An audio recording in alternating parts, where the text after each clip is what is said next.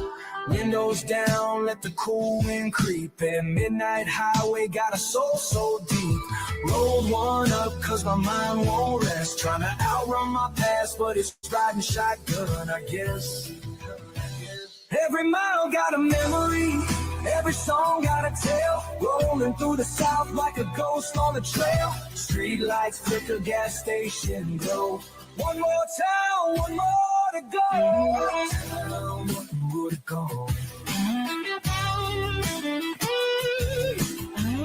Ain't looking back, got the windows down. Smoke in the air, whiskey on my mind. Leaving my past somewhere behind. Doctor, high road like a song. Keep that engine humming, keep moving on.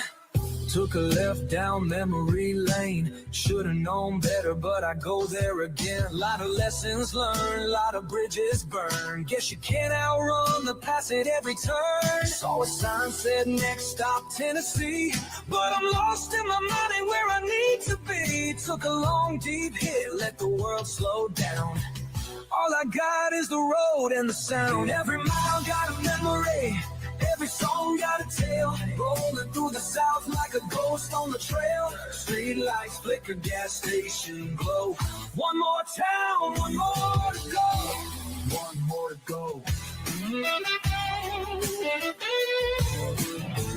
Ain't looking back, got the windows down. Smoke in the air, whiskey on my mind. Leaving my past somewhere behind. Door, high road like a song. Keep that engine humming, keep moving on. The road don't judge, it just keeps rolling on. All these ghosts just fade with the dawn. One last drag, let the wind take my pain. By the time I hit Memphis, I won't be the same.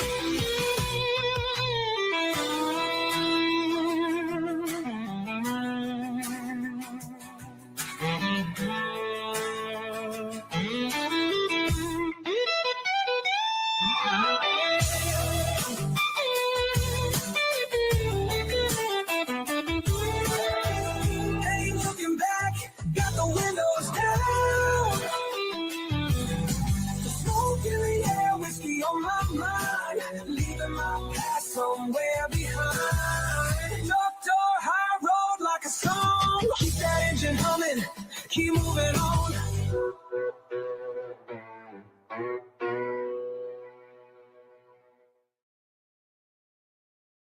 Ah, fuck! You caught me. I was wondering whether you were going to get back in time or not. So there you go, 420 to Memphis. You're seeing the sign 420 miles. Dr. High, he does all genres of music and mixes things up.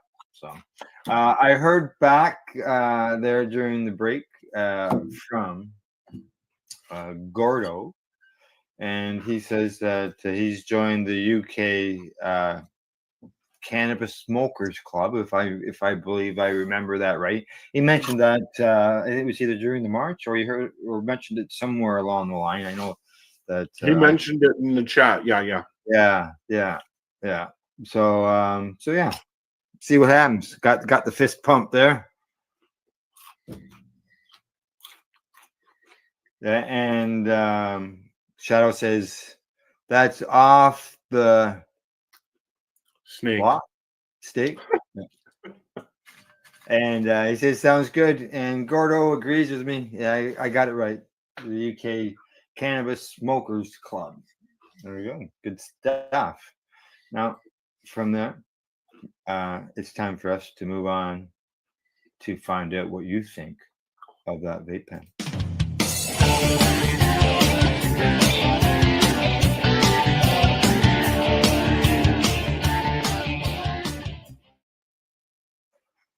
All righty. You've got something and I've got something to review.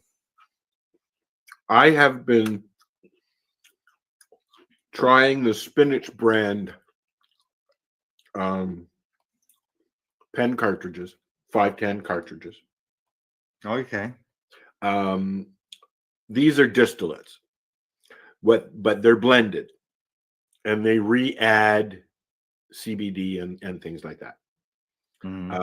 They are CO2, so Extracted CO2. Extracted, yeah. So cold extraction, which is a good way to do it, I guess. Legal way to do it, but very expensive. I'm enjoying them. They're very flavorful. This one is pink lemonade, and it's a sativa. Yeah. I have tried the hybrid and their indica as well. All quite yummy. One is a slurricane. And you know what? I'm enjoying them. They last, 4 or 5 days. Are they does it say on there whether it's got added terpenes or added flavor agents? Just THC and CBD. Yeah, okay. Because I know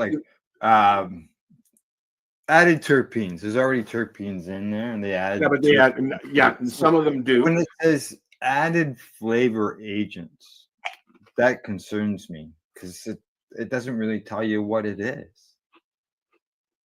I'm not seeing any of those posts. Yeah, no. I'm being very specific when I'm looking at these. Yeah. I don't like your distillate. I don't like just THC. So what I started doing was looking at high CBD pens. I had one that was 35 milligrams. I had of CBD. This one has 6. The lemonade has 6. And how's it treating you? I've got a lot done this week, buddy. Well, hey, that's a positive. So that's the spinach pen. Okay. Yeah. And they're, I've done some reading on reviews, and they are one of the top cartridges people are buying. The other one that I've got here is a live resin by Tribal. Now, Tribal, actually, they had their booth beside us at one of those event thingies. Oh, we had a Tribal something. Oh, that was at the Indigenous Cup, but I don't think it's the same. That wasn't the same?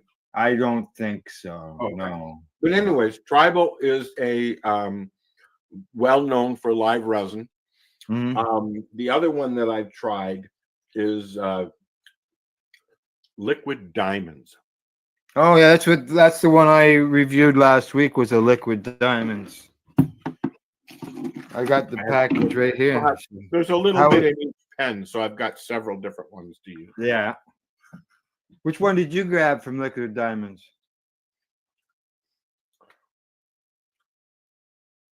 I don't. That was the adults only brand. Oh, okay. And NSW or what? NSFW or whatever. Okay, yeah. I don't have it here with me because it's dead. Yeah, I've seen that and those 3 letters with another brand, wasn't with these guys. And that was geez, I posted it too. I enjoyed it. I really enjoyed it. 1964. Okay. I really enjoyed it at first, Al. And then it became very choky. No, that's what you're smoking on before when the intro was coming in and you were coughing with the lady. No. I'm talking about the Liquid Diamonds. It's very choky. Yeah. I get a cough from it as well. The one I've got is Moon Drops. I Moon like Drops this Ice. now, and it's not choky. But if you, as you heard before we started the show, if you get that overzealous haul, Yeah. Yeah, that's what I found. And it you feels have like you it's have out. liquid moon rocks. Is that what it is? Moon Drops Ice. Moon drops ice. Yeah. Yeah. Cool. Never heard of them. Yeah. This is an indica. Yep. Liquid diamond vape is what it says. Sorry. Now, but you do realize that's really just a distillate, right? Well, it says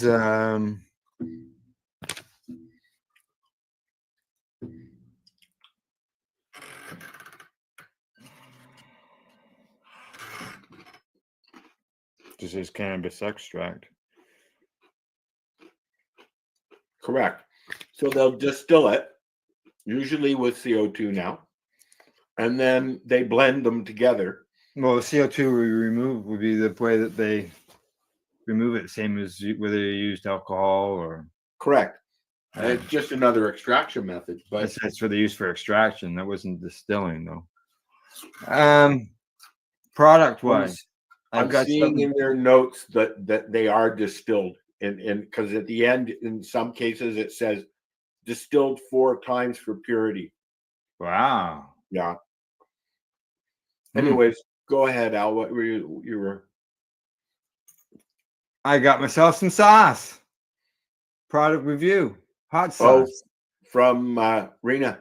Rena, exactly. Yeah, there we go. Cool.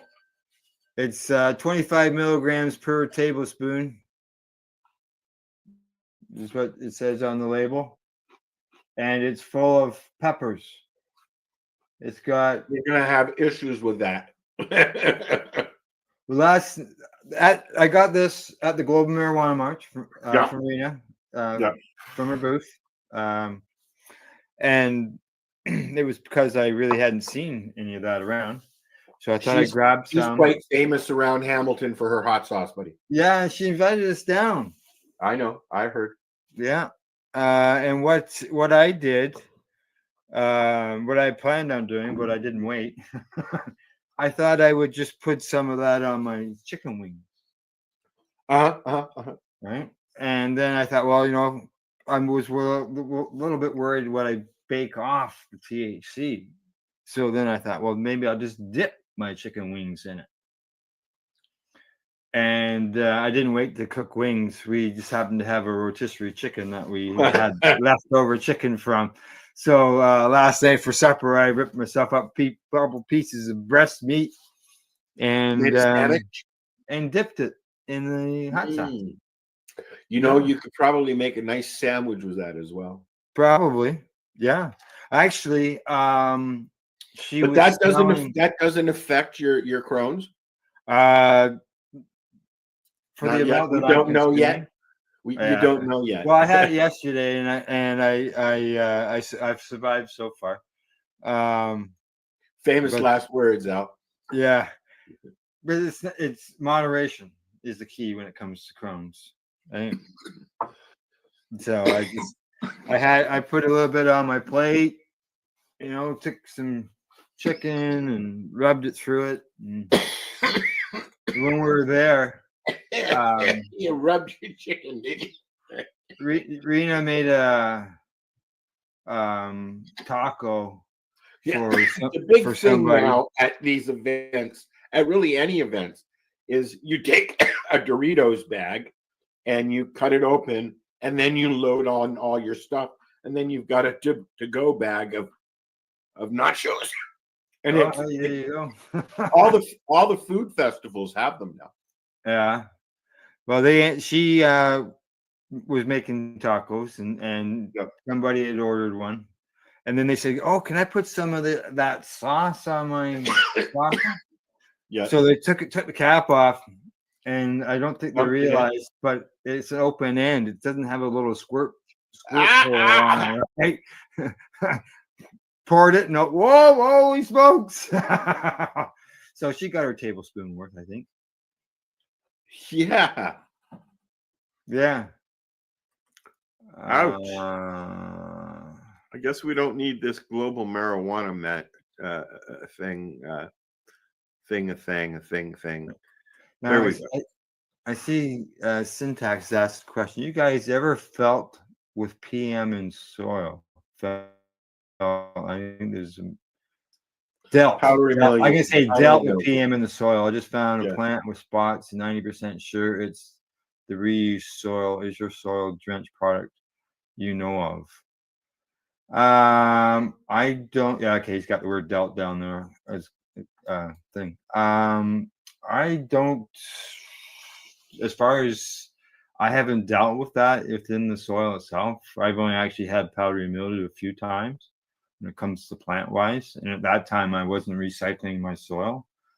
I am recycling my soil, and I haven't come across that problem. But I do know that powdery mildew does not like a high pH on the leaves.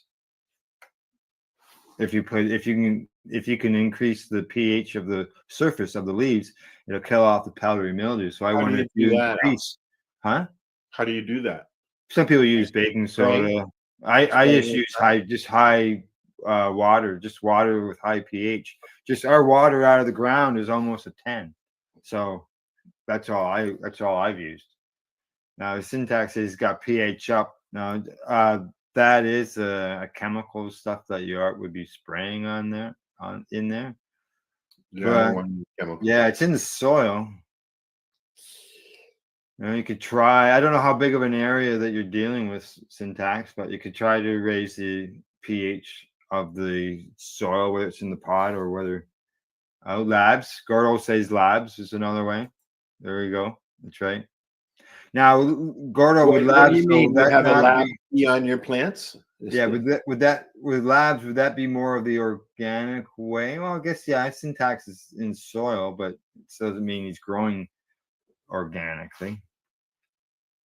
Because people still use salt-based foods in soil, but yeah, he's reusing. I'm sure he's gonna come on and tell me. Alrighty. From that, where we are product reviews, we've done a review on that. Oh, just so you know, this does have a bite to it. I've got one more as well. Oh, do you? Okay. Yeah. Yep. This does have a bite to it, and it does taste. It does taste pretty good. I'll just put a little jab on my finger. Yeah. I'm not into hot sauce at all, Al. No, eh? Well, this will clean out your intestines. See you next week at the hospital. So I was at the store here in town at My Cannabis here in town, and I haven't been buying weed because it's expensive, and so I've just been using the pens. But I decided to get. What I said was, "Oh, you're right.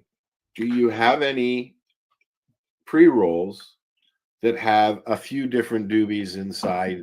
It's not just for one pre-roll. I mean, you can go to and get a pre-roll and it's like $23. I'm not paying $23. Oh, I've paid 40. I paid 40 for one pre-roll joint. Exactly. Not doing it. So he said, yeah, there's a product called, and it's from the legal store. It's called Dime Bag. Dime Bag. And what does a dime bag always cost? I remember a dime bag only cost $10. $10. Fucking 40 years ago. Cost. It's $10 plus you got to pay your tax, unfortunately. And still $10. you get 4 2.5 pre-rolls. Four of them.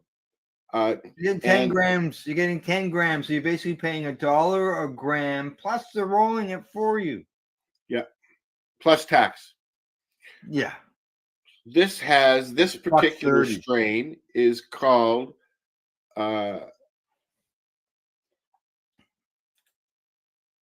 Sweet Pocket Puffs. And here, I'll see if I can read this. Sweet aroma with floral and diesel notes. And it's got some terpenes, total terpenes added is 2.40 or 2.40%. 23 milligrams of THC and 0.5 of CBD. And you know, I like it. The taste isn't great. Is each joint a different joint? No, that's what I was looking for, but that's but they're all the same. It's just little tiny tinies. But you know, it's not bad. It's a nice comfortable high. I'm leaning more to lower THC on the doobie side of things. Yeah, with some CBD, because as we're about to discuss in a little bit, I suffer from cannabis hyperemesis syndrome. Oh, kidding. That's what the doctor says. Anyway. The doctor said, yeah. So we're going to talk about that in a little bit. But yes, we will be. Correct. Just to follow up, I was mentioning about asking about syntax, whether he grows or not in living soil. But just so you know, Gordo, he does.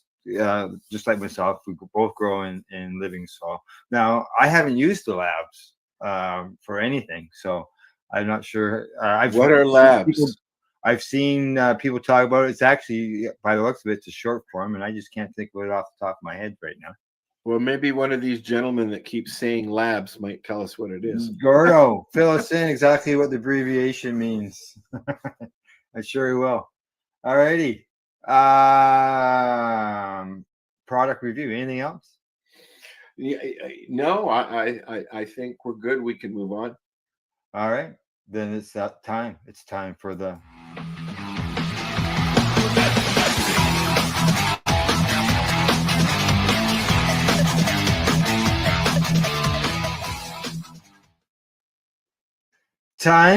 news. Got some headline news. I noticed that you posted in our chat the Health Canada notification.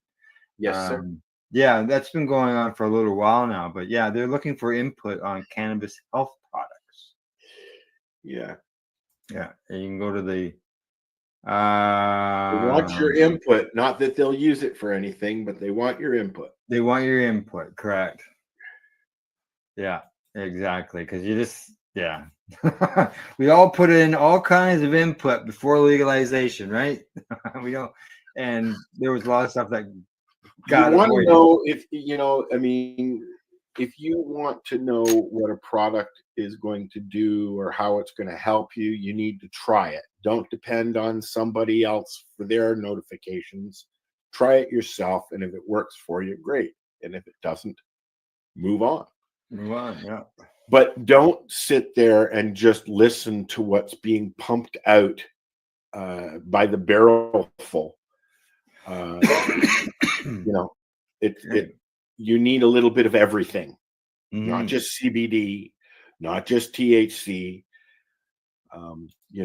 Get your information right. Okay, what you got? What you got? What you got? All right, and news-wise, what have I got? Nelson City Council to consider cannabis patio permit. Bastards. Jeez, we need those so bad. Yeah, the company out there in Nelson, BC, he's asked for a temporary use permit that he can get for up to 3 years. And this would be for a cafe in the town. For a trial, yeah, exactly. It's for a trial. The owner is Brenton Raby. He's the owner of the cafe, and it's a building that he owns as well. He's renovated the building. He's owned it since like 2010. So it says here this is Nelson, BC. Yep. It says the temporary use permit is valid for 3 years with the option for a 3rd-year renewal, and provides an opportunity to apply for a more secure zoning variance. Additionally, it would allow the business to avoid the city's clean air bylaw and restrictions on cannabis consumption spaces outlined in the city zoning bylaw, which is where we get work here. Correct, exactly. That's why I said this has got to be spread across Canada. He's confident, but he's nervous. He says he's been involved in the political policy, activism, and building renovations for so long that sometimes the business plan has been in the background. He says, I already have a business license, a health permit, a registered trademark, and a full cafe built and ready to go. And he's hoping that he gets this temporary use permit in hand. And he's actually looking for partners. Do they have a smoke-free environment policy in BC like we have here? Yeah, exactly. But this is a temporary use permit that can help him get around that. And it's for the patio, so it's outside. There's been a few trials in Toronto, and I don't know how or if they're still open or not. Closed. Now, apparently, this building used to be owned. It was the home to the Yahoo Cafe, and it is the home of the Yahoo Cafe, and it was previously the home of the Holy Smoke, a storied business in Nelson known as the unofficial head shop long before cannabis was legalized. So it's got some history in the building as well. He says it's a modern, ultra-modern space now, looking to serve tourists. He says cannabis spaces are driven by consumers' desire to socialize, and oftentimes they are not able to consume cannabis where they live. So we are a business that senses this latest demand within the cannabis community for social spaces and space where we can educate and move people forward in how they consume cannabis. Sounds a lot like what we did, 10, 15 years ago when we had lounges. A spot to socialize, a spot to educate, a spot to, consume cannabis. So, let's see what else it says here. It says, if approved, the Yahoo Cafe would be one of the only officially approved cannabis consumption spaces in BC and possibly all of Canada. If that happens, it won't be for long because others will start popping up pretty darn quick. Yeah. In Toronto, they're skirting around the bylaws using the scientific research facilities. And you have to be a member, and you have to fill out some papers when you get there because there is a survey involved. But it's it's just a private lounge. That's what it is. Yeah, it's not. Yeah, whereas this is one that is trying to be open to the public, be a patio outside, as it should be, like a bar. Yeah, exactly. Now, they had a while back. They did a consultation about lounges and stuff. What would be required? And they said that after that, the restrictions on associations with another business in section 5.1.7 of the CRS and PRS licensing handbooks have been removed. So those restrictions are gone. And the language restricting the promotion of a place to consume cannabis or spend time after consuming cannabis has also been removed from that handbook as well. So the laws are changing. Now, is that handbook just for BC or is it Canada-wide? Just BC. Yeah. But if BC can do it. Yeah, exactly. If BC can do it, why can't, get spread this across the country? Because I know like Abby, didn't Abby have a temporary permit for a weekend or something at the Hot Box? Or was it at an event and the Hot Box was some type of sponsor? Yeah, there was something there. She was at one time doing a patio trial that was sanctioned by Toronto at one point. Yeah, but it didn't last long for some reason. I don't know why. Yeah, the climate changed and when legalization happened. Gordo has answered your question about what he has. Gordo's lab stands for Lactobacillus. I can't. Bacillus. There you go. Lactobacillus. And Syntax, he's got back to us. So they've got back to us. They said that they were was looking up products Athena line IPM might work too, but I've never used their stuff. Yeah. Never heard of it. Yeah. Good luck. Hopefully it works for you. But yeah. Living organic soil. I posted a picture the other day. I was repotting one of my plants. I saw that. They say they can't grow. You can't grow living organic soil in 4-inch pots. Well, you saw the picture of the worm that's been living in my 4-inch pot for months while that plant has been growing. So you can do it. Look at that shit-eating grin on his face. Yeah. Because so many people talk about, big pots. You need a big pot and I can understand why. But I've always grow in the small pots up to quite the height, and then before I switch them over. So, and I've always done it that way, and I've been growing, with living organic soil for years. So, but to each your own. Okay, now talking about organic, what does organic mean when it comes to cannabis in Canada and people selling the product as organic cannabis at the legal stores? Well, there we go. Strachan just happened to have the answer to that, and they say, what does organic really mean in Canadian cannabis? And it starts off with the term organic carries a lot of weight in the food and agricultural industries, but when it comes to cannabis in Canada, its definition isn't straightforward. Unlike food products, which fall under the Canadian Food Inspection Agency and the state and the Safe Food for Canadians Act, cannabis is yet to receive similar federal recognition. This leaves organic certification in the hands of a third-party certifying bodies, leading to some variations in the standards. Now, according to monkey see, monkey do. Yeah, Abe Singh, he blames it on a lack of federal oversight. He says the word organic has been usurped by the Canadian Food Inspection Agency when it comes to anything related to food. The Safe Foods for Canadian Act has not recognized cannabis as a food, so CFIA then says that they don't have to certify cannabis. Do you think cannabis is a food? Oh, sure it is. Sure it is. I know Absolutely. that. I know of a leading researcher, Dr. William Courtney, that completely agree that cannabis is a food. Absolutely, 100%. Cannabis is the most diverse plant on the planet. Yeah. And as I posted the other day on Facebook, you can just take your leaves, dehydrate your leaves, and add it to your food after you grind it up, or you can just take your whole leaves. The fresh leaves, remove the stem off the fresh leaves and break it up and put it in your salad that you're just about to eat. A lot of people are doing this now, and even Haley's mom is trying it, microdosing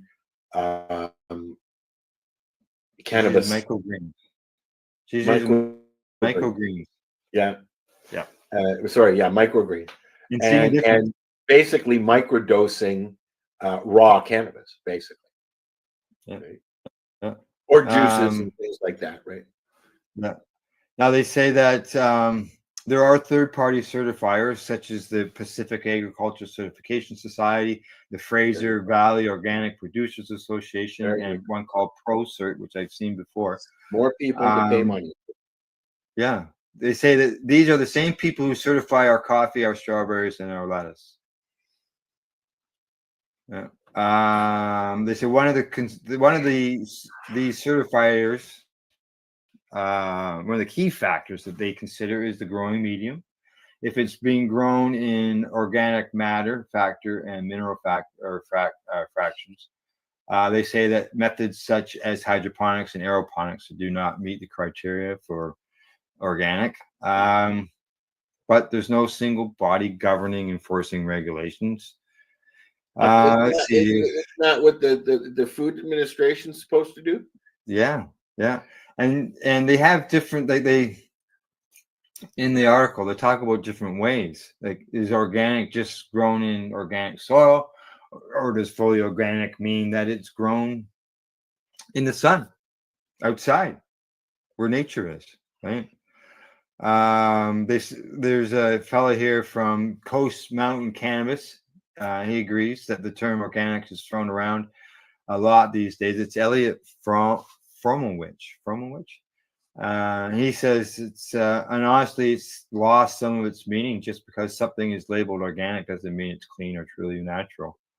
He says that at Coast Mountain, we think organic as alive and of the earth. We've also been using the same soil in our original grow room since 2019. If you use They a have- synthetic organic product, is that still organic? What's that? What was that question? If you were to use a synthetic organic product, okay, It's like organic oil, based. there's It's organic synthetic based. oil or real oil products. There's right? food products out there that I have grown with in the past That are synthetic. They're organic So- based, and But they if they're do have synthetic, salts in them. if they're synthetic, are they organic? No, So then if you're using a synthetic organic product, it's not really an organic product. not as far as I'm concerned. Settles that argument.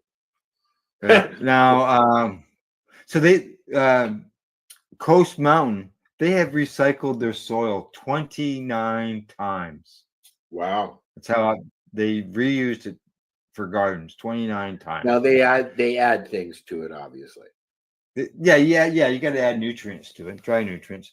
They say to them, organic means avoiding synthetic salts. There's your question. Answer your question.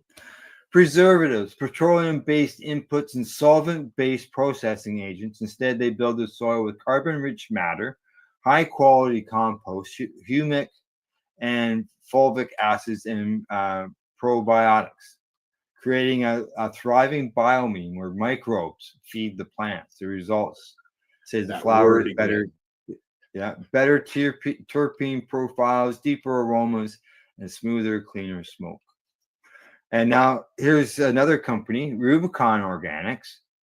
Now, according to them, their day-to-day practices to stay organic, their guidelines is genetically engineered products or organisms, organic certified fertilizers that nurture microlife in the soil, no synthetic plant hormones or growth regulators, only permitted substances for pest control as outlined in the Canadian Organic Standards, no intentional use of nanotechnology, no irradiation, certified packaging.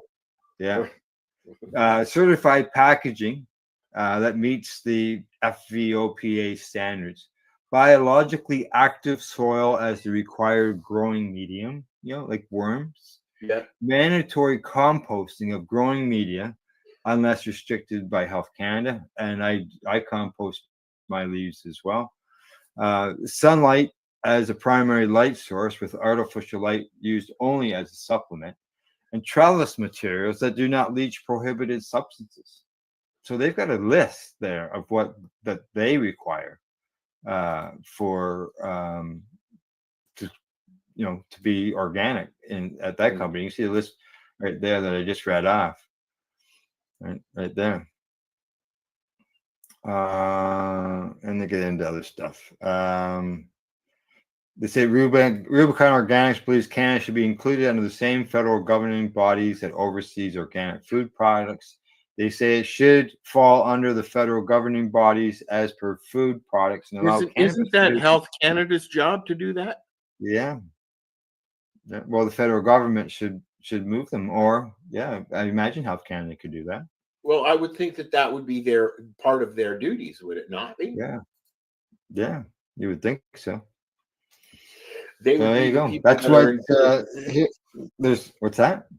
They would be the people that are involved in the Food and Drug Administration for Canada. Exactly.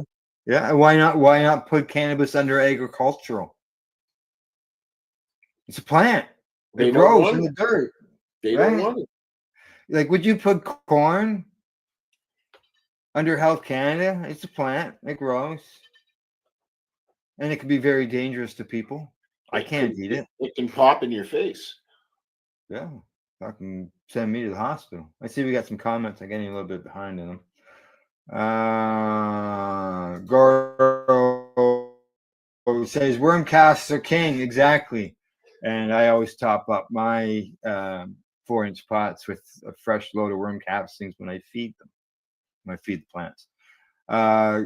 Syntax says that 1 gallons are great for testing F1 breeding products. And that's when I was probably talking about the 4-inch pots and stuff like that. And yeah, I use the 1 gallon pots as well. And Goro says my oldest living soil pot is 6 years and still growing strong. Way to go, Gordo. Way to go. I tried recycling my soil years ago and I ran into problems with it. And then it's only been the last year and a half, I'm going to say last year, where I've been recycling and reusing my soil again. And I'll continue to do so. And the Shadow says worms are number one. That's right, buddy. I'm going to mix my old soil with my new soil. Yeah, the only problem is if you're using salt-based food, that salt remains in your old soil, and all you're going to do is add on to it. I don't believe Floramax is salt-based. No, it's better look. Hey, if you can't read the words on the label, and they're 10 letters long, I'll have to look. I never thought about it. Yeah, it's a liquid. Yeah, I'm gonna say it more likely is if it's not, if it might be organic base, but other than that, and even that has salt in it. So I'll have to look. Yeah. Alrighty. So that's organic, and that is that. On the news end of things, you've got your video. Before I get into sports. Yeah, let's do that right now. Let's do that right now, and you can talk about your video. I don't want to talk about it. That's why I made a video. Well, okay. So this is a video on the CHS. This is the HSP. Right. Yeah. Okay. And as I mentioned, I know a fellow who has this. I couldn't believe it.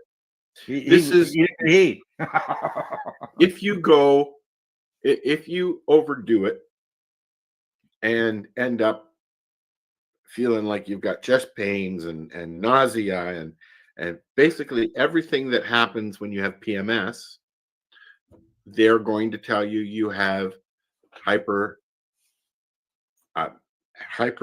is it? How is it pronounced? Hyperemesis. What you could probably pronounce it. We can probably pronounce it better within the video. The video will pronounce it. Yeah. So we're gonna watch the video and see what the video has to say, and then we'll be back. All right. Cannabis, a plant with a rich history, both revered and demonized. While many associate it with relaxation and euphoria, a darker side exists, a hidden danger lurking within its use. Cannabis hyperemesis syndrome, or CHS. This condition is a stark reminder that even natural substances can have potent and sometimes unexpected effects.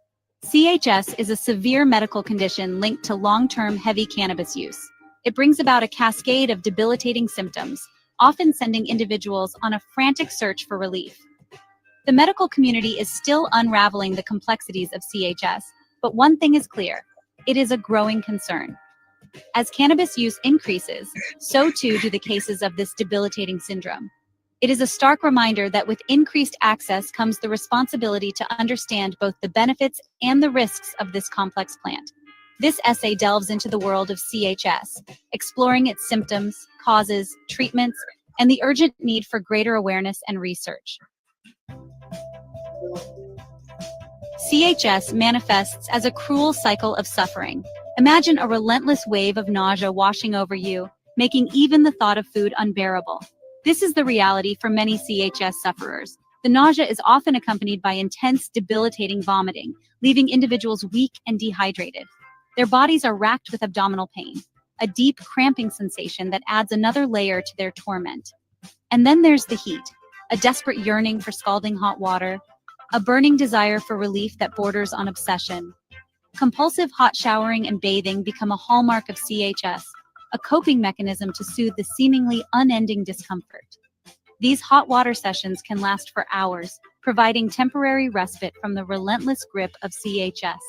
This cycle of nausea, vomiting, pain, and compulsive bathing can persist for days, even weeks, leaving individuals physically and emotionally drained. Initially, CHS was thought to primarily affect young men who were heavy cannabis users.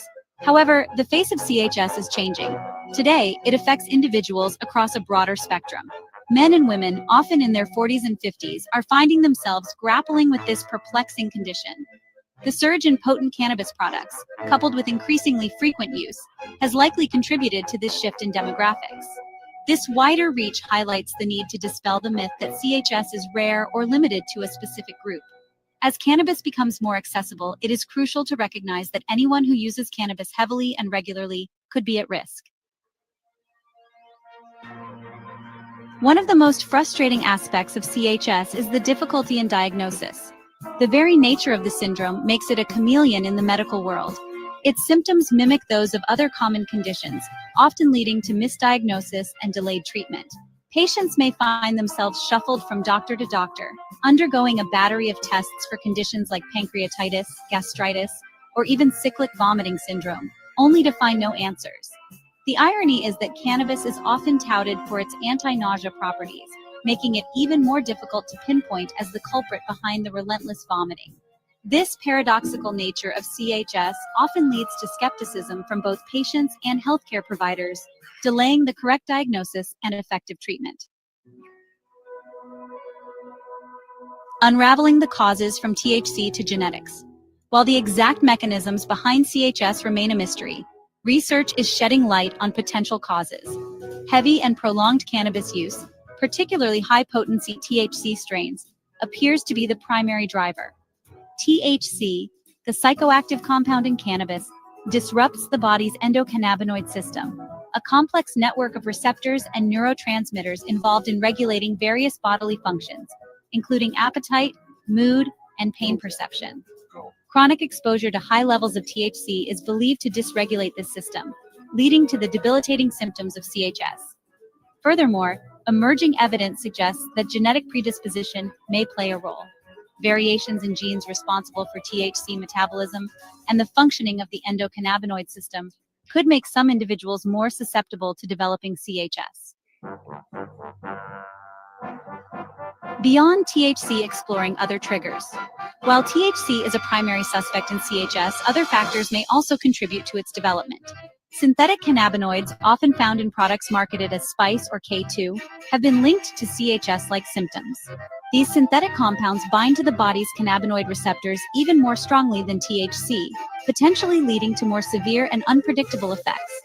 Interestingly, there are anecdotal reports of CHS being triggered by exposure to cannabis scents, or even secondhand smoke. While more research is needed to confirm these triggers, they raise intriguing questions about the potential for even indirect cannabis exposure to impact susceptible individuals. Seeking relief treatment and the importance of abstinence. The cornerstone of CHS treatment is straightforward yet often challenging: complete abstinence from cannabis. Breaking free from the cycle of dependence is crucial for long-term relief. For those struggling with CHS, this means avoiding all forms of cannabis, including smoking, vaping, edibles, and topical applications. In the throes of a CHS episode, medical intervention is often necessary to manage the debilitating symptoms. Intravenous fluids are crucial to combat dehydration caused by persistent vomiting. Medications like haloperidol, a potent antipsychotic, and capsaicin, typically used for pain relief, have shown promise in alleviating nausea and vomiting associated with CHS. Topical capsaicin cream applied to the abdomen may also provide temporary relief. The long road prognosis and the challenge of relapse. Once diagnosed and treated, the long-term prognosis for CHS is generally positive, provided individuals abstain from cannabis use. However, the road to recovery is often paved with challenges. Relapse rates for CHS are dishearteningly high. The addictive nature of cannabis, coupled with the difficulty in accepting it as the root cause of suffering, can make it challenging for individuals to stay abstinent. The allure of temporary relief from hot showers and the misconception that it can't be the cannabis often sabotage recovery efforts. This highlights the importance of comprehensive support systems, including addiction counseling, therapy, and support groups, to guide individuals through the challenges of CHS and empower them to break free from its grip. A call to action: research, awareness, and the future of CHS. The increasing prevalence of CHS presents a pressing need for greater awareness and research. Healthcare professionals need to be equipped with the knowledge and tools to accurately diagnose and treat this complex condition. Public awareness campaigns are crucial to educate individuals about the potential risks of heavy cannabis use, especially as its legalization expands. More research is vital to unravel the mysteries surrounding CHS, including its underlying mechanisms, genetic predispositions, and more effective treatment options. As our understanding of this condition deepens, we can develop better diagnostic tools, targeted therapies, and ultimately, effective prevention strategies. The future of CHS research hinges on breaking down the stigma associated with cannabis use and fostering open dialogues about both its benefits and risks.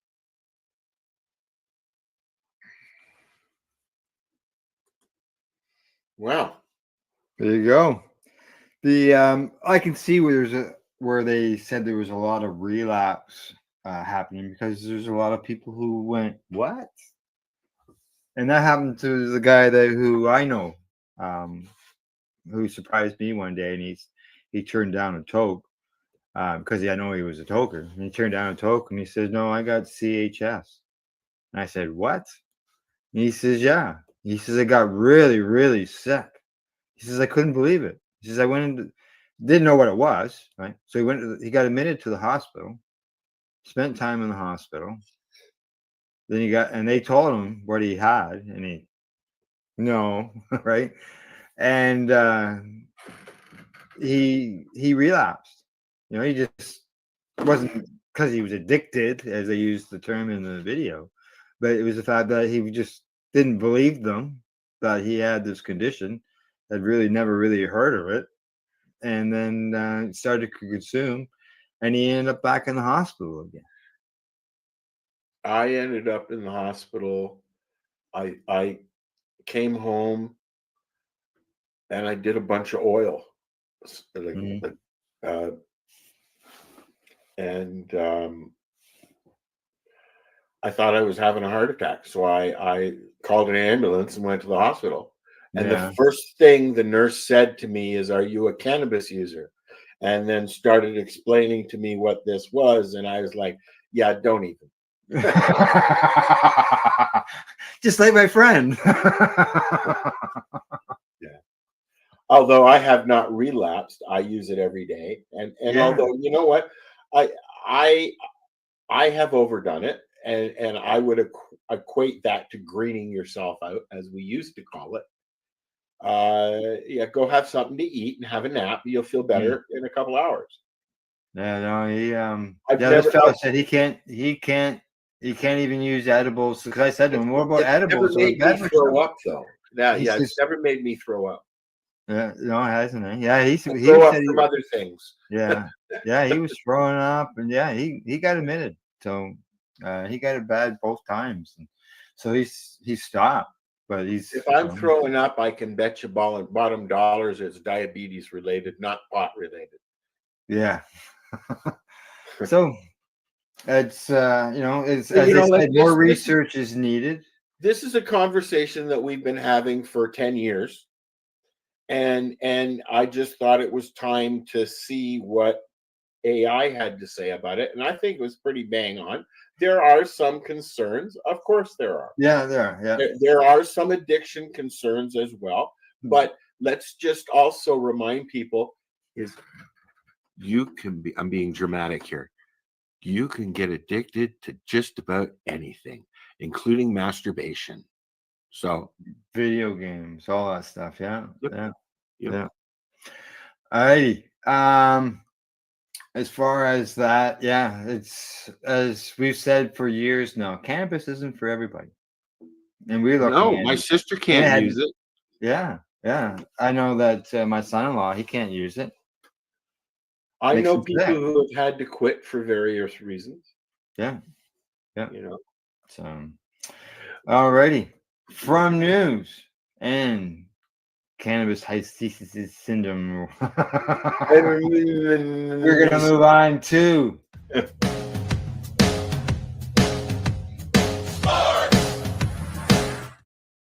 all I want to know is how the Leafs are doing. That's it. the Leafs won game 1 of the second round of the playoffs Well, they're against still the in it. Florida Panthers last night, 5-4. Thank you for that breakaway goal near the end of the game that made it 5-3 because Florida was trying to come back and made the game 5-4. So now, also when it comes to last night's game, maybe the Leafs won, but they lost in the net, and that is because their goalie Stolarz leaves game 1 with an injury.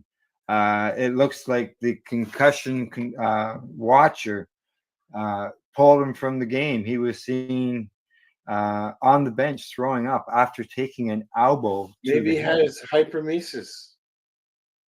Well, he wasn't toking out on the ice, but he took an elbow to the head, and he was removed by stretcher and by an ambulance. Really?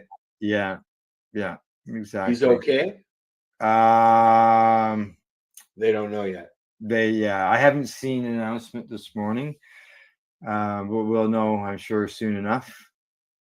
And I seen on one story that they're looking at the head office reviewing the hit and the whole bit. And it's It's hard to believe. You know, the punishment that sport specifically puts on a person's body. And we had Sasha Lakovic on, who had a brain injury from all that. He was an enforcer. Yeah. And it can rattle your fucking head, man. It can. Now he Stolarz, he appeared in 34 games. The Leafs finishing his debut year with the team at a 21-8-3 record with a 92.5% save percentage. So that's good. So this is the goalie. Yeah, this is the goalie that they took out of the game. So the guy that replaced him, he wasn't able to get a warm up when they pulled him from the game. They brought the other goalie in because of the way the procedures has to be done. If they looked at it as an injury, then that goalie would have got a warm up. But apparently, they didn't think it was an injury or something at that time. Stats related, yeah. Yeah. So the guy, the goalie had to go in there. Basically, he'd been sitting on the bench for half the game. He got warmed up during warm up, but yeah. So that goalie, he's played 42 games. His name. His last name is Wool. I'm trying to look for his first name. But he's played 42 games. His record was 27-14 and had a 91% save percentage. So, he's got a good save percentage as well. It's all about stats now. Yeah, that's how they I guess it has find out been how for a people long are time, though. Yeah. So, but we'll find out at the next game, the next Leaf game. What's going to happen there, and I'm sure there's probably been already an announcement made today. I just don't have it in front of me. And also in sports, I got to mention the fact of the Professional Women's Hockey League as well. They are being very successful because they have expanded not once, but twice. There's been 2 new teams added to the Women's Professional Hockey League. One is in Vancouver, and another one is coming to Seattle. Already, it's only been 6 months since they've been playing. Awesome. Yeah, they're expanding again. Yeah, Vancouver and Vancouver and Seattle, and there will be 8 teams in the league. Does Toronto have a next year. team in the league? Does Toronto Yeah, have it? yeah, Yeah. yeah. Oh yes, we talked about it a few weeks ago. Yeah, Or a Toronto month has a ago. team. Yeah. I'm trying. It's like a sword or something that they have as a symbol. Yeah. Saber? Saber is not quite a saber. Spectres or something, which is Spectres? I don't say know. the Star Warrior version of a sword. I don't know, but something like that is what they're called. Lasers? So, but yeah, so it's good to see that they expanded. But it's unfortunate about the goalie who's been playing pretty good for them to get injured. Took an elbow to the head. So, alrighty, any more in sports? No. All right, time to move on.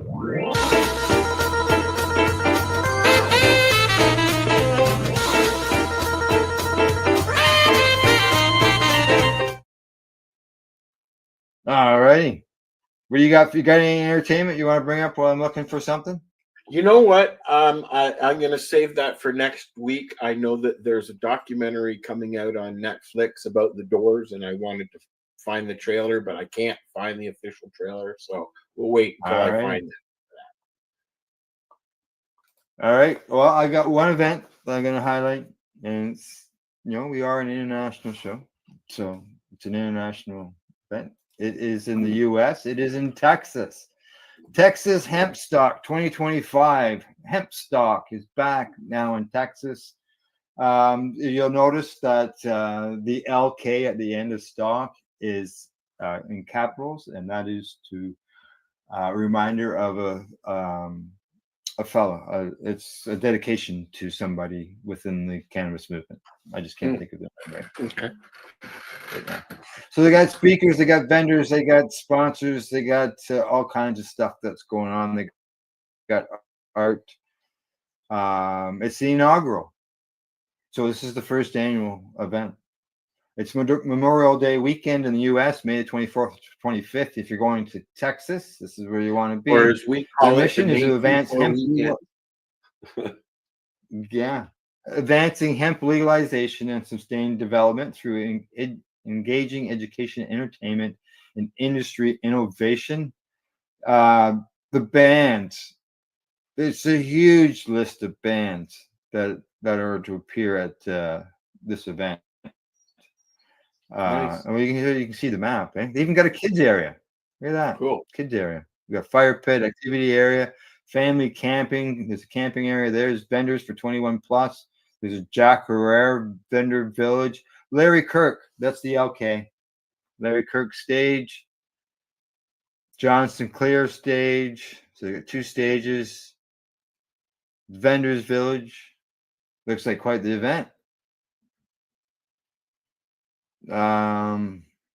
Music, DJs. I just can't read that poster. Let's just it's way too small for me, buddy.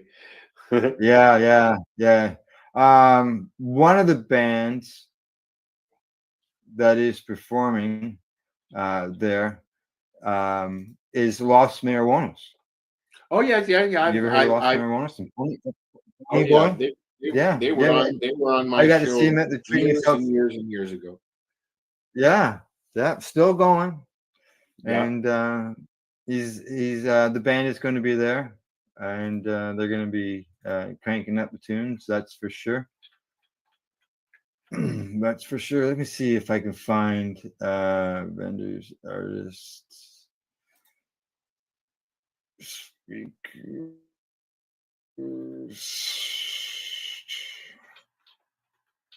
I'm just looking to see if I can find all those list of bands. Oh well, they got a huge list. Yeah, I looked at the website. And here, I'll just bring it up here. Pretty big, yeah. Did you? Yeah. Paul Stanford. He's the guy. He's the founder of Portland Hemp Stock. Casper Leach of Time for Hemp. He's going to be speaking there. These are other official speakers that you can see in this list here.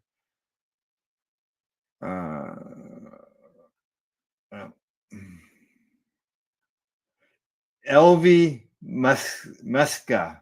Do you know who she is? No, I know She is Danny. one of only a few. Yeah, she is one of only a few U.S. citizens that actually gets the medical cannabis directly from the federal government in one of those 300 joint In tins. the big can. Yeah, in the Irving, big like can, Irving yeah. was getting, or what is Irving? Correct. Yeah. Exactly. Yeah. Yeah. And she's As still you getting, mentioned, he Danny still gets his goes too, there. doesn't he? I think Irving gets his still. As far as I know, yeah. Yeah. Yeah. So I know Danny. I don't. I'm not seeing and Casper, and that's it. Yeah. I know of Paul. I've spoken to him. Oh, It's been years Stanford, since I've Stanford, spoken to him. yes. Yes. Yeah. Yeah. Harry. I don't Hemp. see any other names that I know. But that's a list. Even if you don't know, there's still a huge list of people that that's gonna be speaking there. Let's see what else. I'm just trying to see if I can find the music artist, but from the speaker back up to the top. Yeah, because I know that they have a list of music artists, and I think I finally found it. See if you know any of these people or bands. Oh, and not only do they have music, but they also got glass blowing as well. Glass blowing going on there.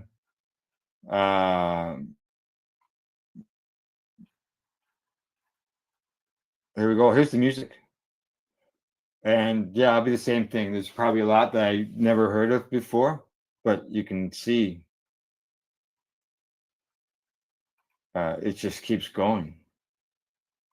Have you ever heard of Frank Nitti? I noticed they talked about him a bit, but I don't know. I've never heard of him. Yeah, I've heard the name. Yeah. I can't recall. It's a name that 710. It's a name that kind of sticks out. Yeah. So yeah, I've heard the name, but I don't remember why. Yeah. Keeps going up. Grace the Enterprise. I'm sure it'll be an awesome weekend. Yeah, it just keeps going with, and the thing is, maybe you don't recognize the names, but you might recognize the music. Yes. Now I saw them the other day when I was here at this website, Los Marijuanos. I saw them on the list when I looked as well. I'm pretty sure I saw it. Yeah. And they would probably be up at the top. I just probably spat over top of them. Yeah, more than likely. Oh yeah, there they are right there. I found them right there over to the right. Yeah, so they'll be there. And it looks like a real good event. Anyways, it's too bad it's not here in Canada where I could just be someplace we would. If it was a Canadian event, I'd be all over that. I'd be like, yeah, let's go, man. Yeah, exactly. So it looks like a. I would love to. I would love to be a part of putting an event together up here, but would it be financially viable to do that in this area? Yeah. Maybe up in Thunder Bay area, they have they have a big concert on the beach up there in July, I think it is. Right? Mm-hmm. And some pretty big names as well. So yeah, they get a lot of country artists up there. Yes, they would. All righty. Well, entertainment wise, we got another tune we're gonna play. Moonshine and Mary Jane. Moonshine. And then when we get back, we'll wrap things up. Hi. All right, here's Moonshine and Mary Jane from Dr. High. Check them out, Dr. High Music on YouTube. The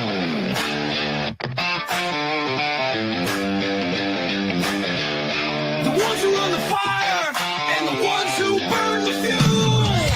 Granddaddy ran whiskey through the Georgia pines. Joints made them thick as vines. Me, I got both running through my veins. Born to be wild, got that outlaw name. Back road smoking, flask in my hand. Kicking up dust, I don't need no plan. Pass me that blunt, pour me that shine. We gon' be outlaws till the end of time.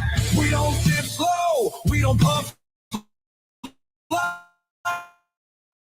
Pour it up strong, roll it up right. A little too high, a little too drunk. Till we living life, we don't give a damn. Moonshine in my left, and Mary Jane in my right. Riding through the back roads in the dead of night. Sipping on the fire, smoking on the trees. Ain't no law gonna bring down me. Smoke rolling and the whiskey on ice.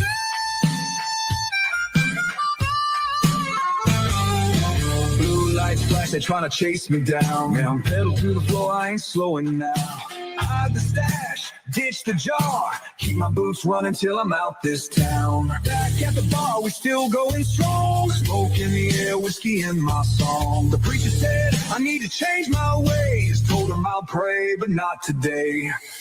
We don't give a damn. Moonshine in my left, and Mary Jane in my right. Riding through the back roads in the dead of night. Sipping on the fire, smoking on the trees. Ain't no law gonna bring down me. Keep the smoke rolling and the whiskey on ice. Raise your jars, raise your joints. Here's to the rebels, here's to the noise. Here's to the ones who ain't afraid to live. Take a sip, take a hit, and let's do it again.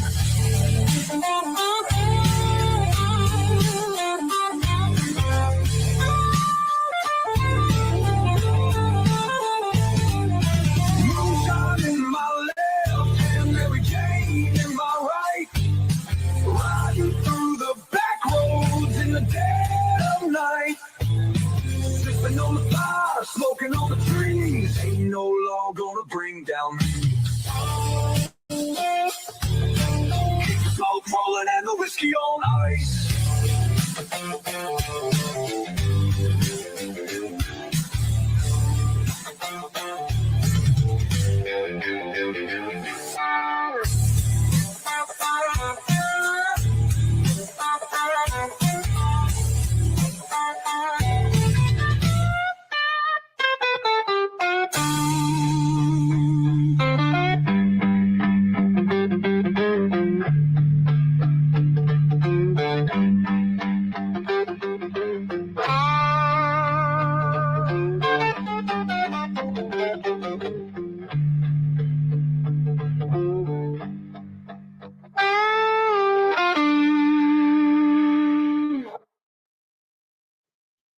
There you go. Moonshine and Mary Jane by Dr. High. You can check them out, Dr. High Music on YouTube. Or you can just go to the, I know on the Pace Radio Network's YouTube channel, we've got a playlist of all his stuff. You can play it back to back to back at a party. You know, but you'll get the audio little commercial in it, though, because they do run commercials at the end. So, but there you go. Music. Yeah. Yes, Shadow. I agree. Yes. To be young, as he says. All righty. It's wrap up time. Anything that we've forgotten, that we missed, that we should be? I'm Al Rap. Yeah. Yes, you are.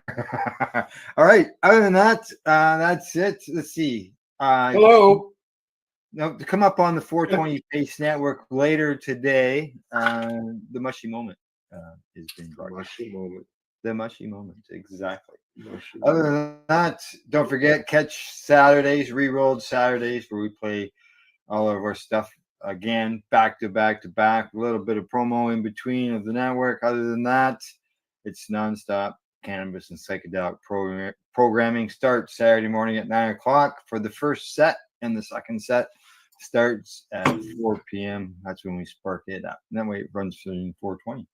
So, alrighty. I see we got a couple comments. Gordo says, enjoy your day. Stay high, guys. We shall.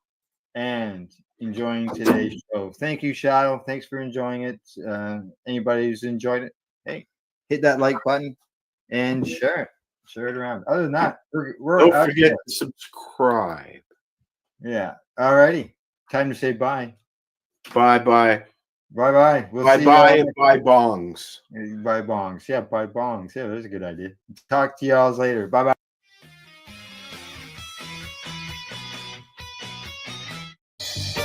You're watching the 420 Pace, found at 420pace.ca. Rerolled Saturdays. Check it out. Nothing but non-stop cannabis and psychedelic programming. Find it at 420pace.ca.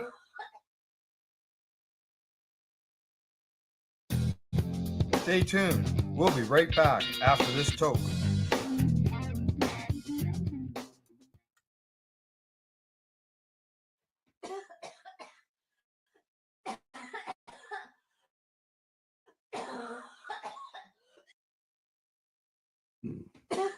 You're watching the 420 Pace Reroll Saturday.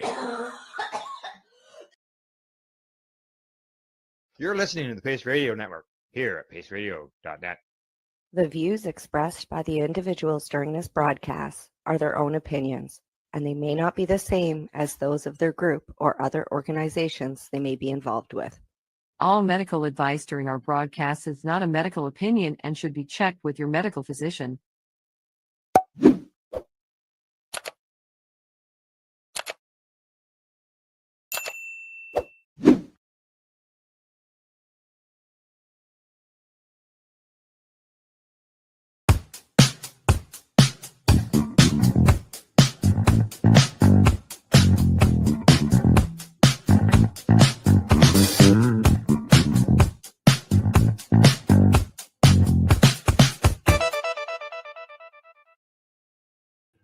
Good day and welcome to the Mushy Moment with myself and my awesome co-host Rev Cindy. We're live today on Tuesday, the March 18th. Here 11th. on Pace Radio. What?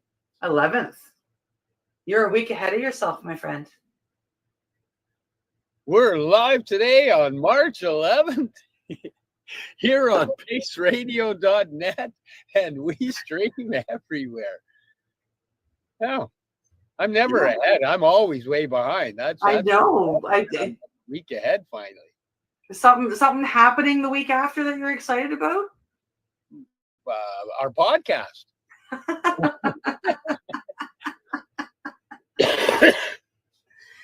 Oh my goodness. Oh my goodness. How's your Tuesday? Not too shabby. Not too shabby. Doing a lot better. I was, kind of got hit with a bit of that flu there a couple weeks ago there. Took me down pretty hard. It's nice to be recovering and back on track. Back doing the V-spike block and the poly shield to stop those things from getting in. Dang it. Can't wait to get my hands on those products again. I'm so excited. That and iAdapt. Boy, howdy, do I miss those things. Yeah, me too. Yeah, beautiful products. Beautiful products. And we should probably have a show one of these days to talk about all those products and do all that jazz. That's a good idea. Look at me coming up with ideas live on here. That's not a bad idea. That's not a bad idea. But today we have an East Coast guest. All I want to do is go, well, I somebody to build the boat. I somebody to say it's there. That's Newfoundland, my friend. Oh, when you're in Vancouver, that's East Coast is all the same. It's East Coast. So I heard about this lady probably about a year-ish ago. A friend of mine was telling me about her, about foraging. This lady that works out of New Brunswick, and she's very smart. She knows her stuff, not just about mushrooms, but about foraging in the woods.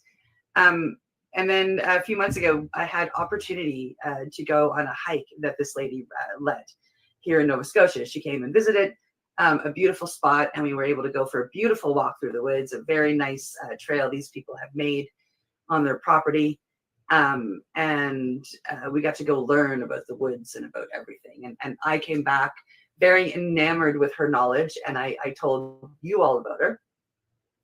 And then here a couple of weeks ago, I had once again opportunity to go on another hike with this lady, another walk, another learning experience. And then there was another forager there who made us beautiful food. It was spectacular.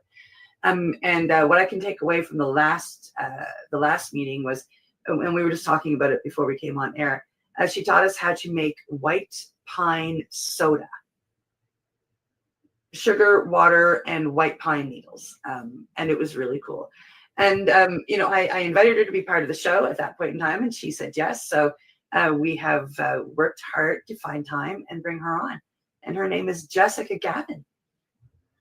From the enchanted mushroom forest, foraging and folk medicine. Yeah. Hi, Jessica. Welcome to the show. Hi, I'm glad to be here. We're so excited to have you here. Thank you so much for joining us. I'm really glad that we found a time to get you on. Me too. So, Jessica, I've been on a couple of foraging expeditions with you. Hi, Chica. And the first one that we were on, you gave a little bit more about your history. But for the people that are watching that may not know, why don't you tell us about your foraging history and what got you into it again? Okay, so it's pretty cool because I can almost, like, if I stood up, I can see the spot where I picked my very first mushroom, because it's like literally just like maybe 15 meters out my back door. But I remember one of the very first things I remember was just kind of like toddling around my backyard, picking the white mushrooms with the pink underside, like the grocery store mushrooms. They're called meadow mushrooms. And my mom was very into it, very into it. We were very into plants. We were very into the herbal medicines. Ended up not doing it quite so much for a while when I was a teenager and a young adult.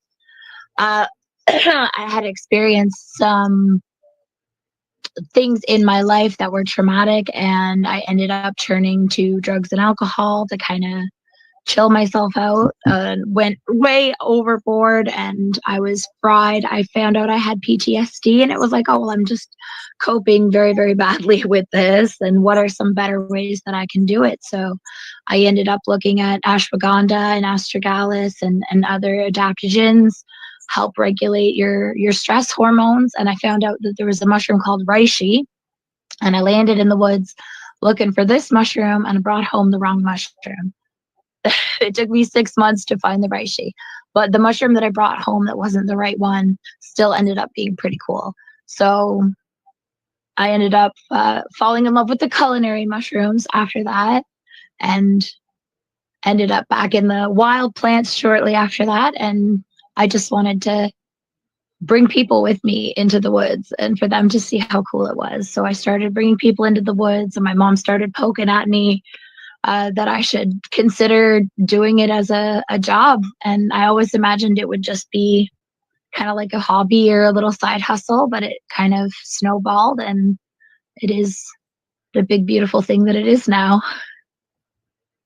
Wow. Yeah. And it's been interesting to go on these walks with you, because it's not the only thing that you do. You do have a day job, I guess, so to speak, where you help when people find the wrong things. Yes. So that's not really a job, though. That is like a volunteer thing. Okay. It's a big team. It's a big team full of people from all over the world helping with. You're talking about the emergency poison, right? Yeah, yes, no, that's a volunteer group. Well, that's amazing. That's even like way cooler then. It's pretty cool to watch the team in action. It is pretty cool. But yeah, I did take on somewhat of a little bit of a part-time day job a couple of months ago doing mad science workshops. So I'm having a lot of fun with that. Yeah. Yeah. So you just to go back to this group of people that you volunteer with. Yes. It's one of these things that I find very cool because like, I mean, especially the more as it grows, people into natural medicines, into foraging, into, all of this stuff. And they've gone for one walk with a Jessica Gavin type person. And all of a sudden they feel that they can go into the forest and they can get everything. And now they've brought home the wrong thing. They've eaten it and then they're sick. I mean, they call this group, or eventually somehow you guys come into play to help.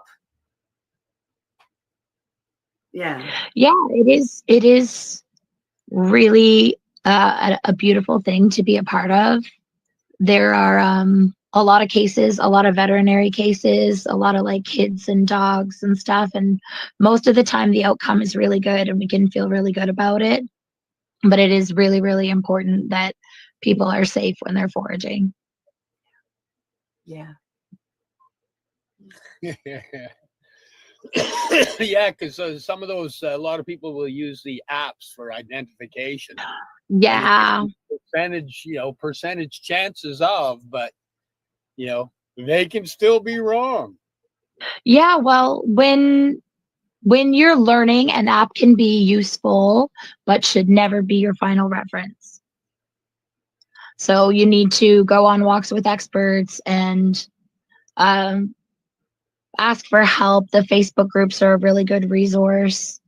And it's really important too that you get to know each species really, really good and be familiar with the features that make it unique and what looks like it that can be dangerous. Yeah, you got to take your time and get to know it. Yeah, that was when I was doing some studying, especially in the mushroom realm. It said other than the Amanita, every other mushroom has a dangerous version. So you've got the one that's edible, and you've got one that looks like it not edible. It's not quite that dramatic. There are lookalikes to mushrooms, but there are plenty of mushrooms that you can start with that are fairly straightforward. Don't really have a deadly lookalike. Lobster mushroom is a really good example of that. It's a beautiful red, like kind of filmy feeling mushroom that's very white inside, and it smells like seafood. It doesn't really have any gills. It's a very safe mushroom to start with. And that's the important thing when you're getting into anything, really, plants or mushrooms, that you pick those good, safe ones, get to know them really, really well. I'll learn what those, because they do have mushrooms that kind of look similar, but often they're not dangerous or even poison at all. So it's like a less of a risk with those easy beginner mushrooms, but there's a procedure that I call a safety net, where you use more than one book or website to verify your mushroom. And then you check with like a person, like an expert like me, or one of the other really amazing experts that are accessible in my foraging group and a couple of other foraging groups. Yeah. Wow. I want to stress too that we're talking a lot about mushrooms, but you forage way more than just mushrooms. Oh yeah. Yeah. There's a lot of really, really, really, really beautiful things that you can forage for. Yeah. She the last walk we were on, Jessica showed us a plant that can kill people. So now I know that. Be careful. I'm kidding. But yeah, she said, what was it? The spruce tree, and I can't remember the name of the yew. It was the yew. Yes. Yeah. Yep. No. And that's very common and very. If the issue is, if you don't know that a plant or a mushroom has a potentially deadly lookalike, and you just, like you were saying, you go on a walk and you're like, oh, I know that, I can go get that in the woods, and then you don't realize it's really important. Yeah. Yeah, there are some minor differences sometimes. Yeah, Steve's enjoying the podcast. So what like if a person was going foraging,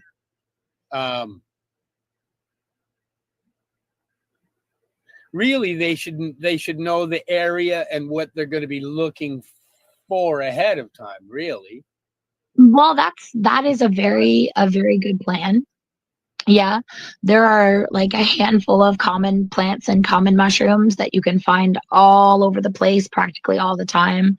Those are great ones to start with. And often these are plants that are just hanging out around your house, in your yard, in your park, by your neighborhood. The amount of food that can be available in a really small green space is absolutely mind blowing. The most of what's out there is edible, medicinal, delicious, but it's just knowing to be cautious and to be respectful and to really take your time. So with springtime coming up, Yes. what would be what would be the excitement of spring is coming, and that is going to bring The greens, the greens, the beautiful, beautiful green things, the dandelions, the stinging nettles. There's a beautiful herb called bedstraw that grows almost everywhere. It is this gorgeous, gorgeous little plant that is really good for your lymphatic system. So he's like, I think I need him right now. So really excited to see him. There's some really cool mushrooms, these big, beautiful shelf mushrooms that are really soft and they have like a feathery pattern on top of them and they smell like watermelons, but they're so, so good. I'm really excited for those. That's a beginner friendly mushroom, very beginner friendly, because like shelf, feathers, cucumber smell, like soft. There's nothing else fits that bill. You know what I mean? So really good and very abundant on hardwood trees and really yummy. If you like ramen, it makes the best broth ever. wow. Mhm. Yes, yes. And spring is a good time to learn because there isn't a crazy amount of mushrooms out in the spring. There's just a few. So that it's easy to learn each one. So I always tell people if you're going to learn mushrooms, this is the best season to start in. Very cool. Okay. And you run in-person and online classes, don't you? Yes. Yes, I do. Very cool. And maybe we should pop that across the bottom as to where they can find her for those. Sure. Yes. Because like I'm not on top of things because I'm busy watching the podcast. And you've got a beautiful dog on your lap. Yes, she's being a little demanding today. I've noticed. I've noticed. I'm also going to. I am just clicking some buttons here to see if I can paste this in. Why won't you let me make a comment? I don't know. Interesting. It won't let me put a comment in, but that's okay. I'll put it in our Facebook group when after the podcast. Okay. That makes it easy. Yes. Yes. So you were actually talking to me about an Amanita, some Amanita, training and whatnot. Steve, quite the right way, makes BC is a wonderful place to forage Amanita. Yes, it is. There's a lot. Yeah, you almost go anywhere in the right time of year, and he just sends me pictures and videos of just tons. He walks up this one path, and it's just Amanitas. It's just so. He has taken to foraging them and doing some work with them. Yes. Yeah, no, they're beautiful, beautiful. I haven't done anything tincture-wise or anything with them. At this point, it's just been, processing them and then capping them. And, same with CPTSD and utilizing them for sleep. And we've got my partner, John, uses them for his neuropathy. And it's... yeah. That was new for us just as of last year, actually. Oh, that's really cool. Yeah, it's really nice to see and hear about them. We'll further it this year because we have been gifted the trail is just ridiculous some years with what the abundance of what it leaves for us. So it's it's been nice to open that one up, because prior to that it was all psilocybin and Yeah. and reishi, cordyceps, lion's mane, chaga, maitake, shiitake, turkey tail. Yep. The the ones that when I was first looking weren't so abundant, but now seem to be quite abundant and talked about, which is nice that people are learning Yeah. what they do what they can do for the immune system, what they do for the guts, what they do for our healing. It's just absolutely amazing. Absolutely amazing. The more I research, the more I just get blown away at. Yes. Yes, absolutely. Wow. Yep. So what other type of herbs and that do you forage in your area? What is it that you're finding there? Oh, I have probably like 15 or 20 or herbs for each season that I'm super fond of. I could talk about all day. It's really hard just to pick one or two or three. Well, go through a few. Go through why they're your favorites and what about them, you find. Let's start with this season. So we're going from winter into spring. Like, if you were to head out today, what would you be hoping to find to bring home to process as food or medicine? Today? If you were to head out today, if it was ideal weather conditions and everything, and you headed out to do some foraging, what would you be hoping to find? Well, today would be a lot of the same stuff that you saw when we were on the walk a couple of weeks ago. The conifer trees, especially the pines and the spruces, are really, really wonderful. Super high in vitamin C, very antioxidant, very good for respiratory issues, colds, flus, viruses, immune support. The spruce in particular has been shown in some studies even to support healthy blood flow to the brain. So that one kind of shocked me when I learned that. What you were saying earlier, every time you learn, you're learning more things that blow your mind. I run into that a lot.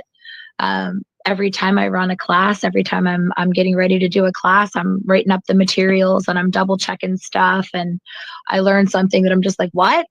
Seriously, about this plant that I've known and used for years. I think that's really, really cool. Okay, so you said stuff about spruce. If a person was going to go out and utilize spruce, what would they be doing? It would usually be a tea this time of year. Most of what you're going to find right now would be a tea. You could also prepare a tincture, but tea is simpler and faster. So the needles off of the thing, or are you breaking the pieces that the needles are attached to with it, or what would you be doing? Some people would remove the needles from the wood. I'm a little bit lax and slack when it comes with my foraging and herbalism, kind of like just in a mason jar, you know what I mean? Toss it together. But I like to throw the wood in. Often the wood will also have other compounds in it, as long as the wood is not toxic, of course. That's that due diligence. But just the wood and the needles, I like to take just the tips of branches and toss them. I like to use a thermos if I'm in the forest, or a mug, and pour some water over it, let it sit for 20-30 minutes, and you're good. Wow, and it would be quite the earthy taste, I would imagine. It's pleasant. It can have notes of citrus. It can be kind of like the smell of a tree. It's quite pleasant, especially if you sweeten it a little bit. I thoroughly enjoy it. Rose hips are really, really good with conifer needles, and often you can find them really close by, and the winter preserves them. So you could make a real fancy tea. You're making me want to go forage, though. Now, what would be the benefits of a person having, say, a spruce with rose hips tea? Well, that is a vitamin C bomb is what it is, because the conifer needles are full of vitamin C. The rose hips are also full of vitamin C. So you got just vitamin C out the wazoo. I think you would also have some vitamin A, probably some other vitamins in that range. Lots of compounds to support like the elimination of mucus or tar from the lungs, and you would have blood flow support for some of those conifers. Spruce would help with cognition and memory and things like that. If you're under the weather, colds, flus, I believe antiviral, antibacterial, immune supporting. So you got a really large spectrum of benefits.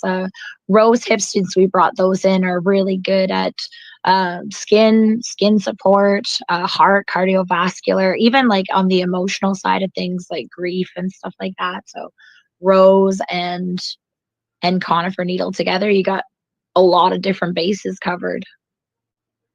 I know that rose hips is really good for blood flow as well. They say that's really good for getting the varicose veins to lighten up and clear up as well. Interesting. Very interesting. I know if you put rose hips in oil, dried rose hips in oil, and you let it soak, it's just as good or better than some of the really fancy, crazy, expensive serums. As there's a compound called Trentanoin that people pay a lot of money for, and rose hips have it naturally, and it because of the vitamin C and the collagen and the rose hip oil is beautiful, beautiful, beautiful for the skin. Yeah. Yeah, rose is beautiful for the skin, whether it's the rose hip, the rose. It's just rose.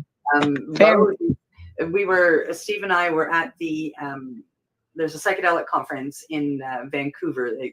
He's changing up the dates and times, but used to be every November there was the Spirit Plant Medicine Conference in Vancouver. And this past year, the people that set the altar for the conference, it was all rose based, and mine aren't going to be right here. I don't know where I placed them. They're in my purse somewhere. But he makes rose petal beads. So roses and water is all it is. And then he rolls them into beads. And they smell so fragrant and so beautiful. And they are in of themselves a medicine just by smelling them and by wearing them. But the entire altar was rose based. And it was very beautiful. And, he talked about the rose medicine like a lot of the weekend, and it was incredible. Yeah.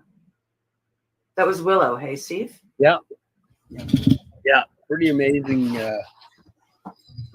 stuff that he does too. He's an incredible wood carving guy as well. He is. Yeah. Yeah. Oh, look. I'm searching for them. Oh, did you find them? I did. Yay. So these are rose petal beads. It's all rose petals spun into beads. And they are so incredibly fragrant. It's incredible. Yeah. So yeah, so we learned a little bit in November about the power of the rose, and it was quite spectacular. And he had different tinctures there made with rose hip or rose, and it was quite beautiful. Yeah. Hey, is it about that time we should do our commercial break? Well, get that done. Yeah, we could probably do that. There was a nice little pause naturally there, so we can head into that commercial. Okay. Hey, it's break time. Time to check out our sponsors, pay some bills. You're here with us live on the Mushy Moment on paceradio.net. We'll be right back. Hang out. You're listening to the Pace Radio Network here at paceradio.net. Camelford Lifestyle Shop. Open Monday to Friday from 10 till 7 p.m. or by chance. Check out our flags, our t-shirts, plus our hats, and look of that supply of rolling papers, plus much more. We've got bongs and your favorite herbal vaporizers. Look at all the incense we have, as well as for those who collect knives, check out these knives in our collection. And while you're here, stop in to see Shay at the piercing room, where you can get poked by Shay. daily deals. Check them out. Campbellford Lifestyle Shop, 17 Bridge Street West, Campbellford, Ontario. Limestone City Hydroponics is Kingston, Ontario's hydroponics shop. Take your growing to the next level and create the optimal environment with a tent kit, or maximize your yield with an ebb and flow flood table kit. Either way, Limestone City Hydroponics has more sizes and options to fit your needs. Are you looking for the power of the sun that adapts to your budget? Then look no further, as they have professional grow lighting. They have indoor grow systems that are easy and cost effective, with many options to fit your living space and lifestyle. Cultivate your growing potential. We have everything you need to succeed. And if you can't make it to the store, they offer local delivery to the greater Kingston area. Remember, when you're looking for experts to help you grow, then look no further than the locally owned Limestone City Hydroponics, 105 Sunderland Drive in Kingston, Ontario. Call them at 613-548-0420. Rerolled Saturdays. Check it out. Nothing but non-stop cannabis and psychedelic programming. Find it at 420pace.ca. You're listening to the Pace Radio Network here at paceradio.net. Welcome back to the Mushy Moment, streaming live to you here at paceradio.net and on all your favorite streaming platforms. We're here with Jessica Govan from the Enchanted Mushroom Forest Foraging and Folk Medicine. I think that's awesome. All I picture is one of those little gnome cabins is sitting in the back tree with some mushrooms growing. Yeah. What did you see? Her front cover page. I'm going to show it off here now. It's got a little fairy on it there. Oh, there we go. I actually found this in the forest, and a friend of mine took a picture of it. It's super cute. So if people were going to look for you, that's the group they would look for on Yes. Facebook. Yes, and it's a little sleepy in there this time of year because I'm tired of foraging snowballs. Yep, that's pretty accurate. So it ramps back up probably around April or May. I'm starting to get really excited. In my Facebook memories last year, a couple of days ago, I was picking stinging nettles. So this week last year, there were stinging nettles out. So I'm just like, any day now. Any day. It's all going to happen. That's what I have to step into this year is the stinging nettles. I have a buddy who's just got a field of them in his back, and he's been nagging me for about 2 years. Dude, you got to look into these stinging nettles. You got to look into these stinging nettles. Mm-hmm. And I think those will get added in this year as well. Yes, that's a beautiful, beautiful thing. Yeah. Considering you just got another subtle message about them from Jessica. Yeah. It's loud enough. I'm hearing it. Oh, hey, okay. So stinging nettles. What are the advantages and how would you utilize them? Oh, these guys. They're probably in our part of the world the most nourishing plant that grows wild in our part of the planet. It is really high in most of the minerals that your body needs to do all the things that it does. It's crazy high in iron. It's even a source of protein. Super anti-inflammatory. Even the stings. My grandma has arthritis and she stings her fingers every year with the stinging nettle. She'll get cranky with me if I wait too long to bring them back and they're wilty. She'll be like, they're not stingy, Jessica. But what else? Okay. They're a natural antihistamine. So you can take them for like 6 weeks before allergy season and they'll help support especially the environmental allergens. They're an everyday herb is what they are. I think folks should be drinking the nettles every day. And stinging their fingers. Well, I don't particularly enjoy that, but some people find it it's kind of similar to like bee venom therapy. It's the same compound. So And just kind of, if you had arthritis in your fingers, you would just kind of Yep. try and get them to actually do like Yep. they do when you're running through them.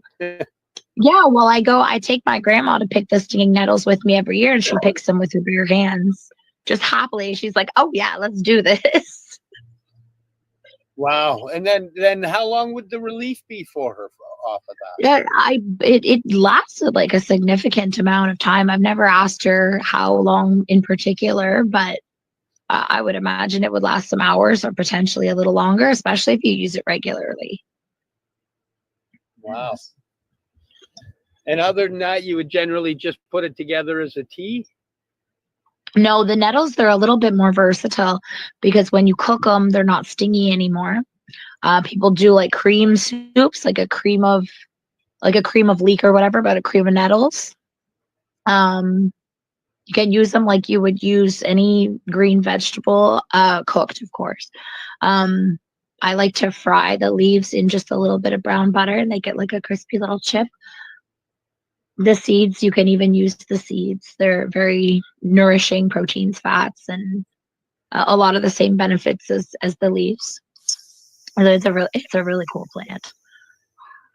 Wow. Yeah, very interesting. What a way to naturally fight. Like, I like the antihistamine. I have allergies specific to like Nova Scotia. You know what I mean? And I don't like taking, you don't know me well, but I think you've met me long enough and in the right situations that I don't want to go take all of these pharmaceuticals. Yeah. And this sounds like a lovely alternative. Yep, and then you're nourishing yourself too. You get all the vitamins and the minerals from it. It's really cool. I should go check my spot right after this.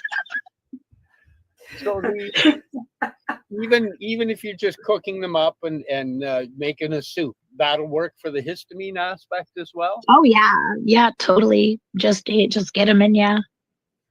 Wow. Okay. Is it something that people use in a tincture quite heavily? I haven't actually noticed it. I have because you're so much of the benefit of the nettles is in the minerals. That is not extractable by alcohol. So there are probably compounds in it that would come out, but for the lots of the vitamins and minerals, because we want to get as much of that as we can. So most people are going to food it or tea it. But I would have to look into exactly like which compounds would make people want to do a tincture. I'm sure people do tinctures. I've never worked with it in a tincture fashion. Okay, I was just wondering. Yeah.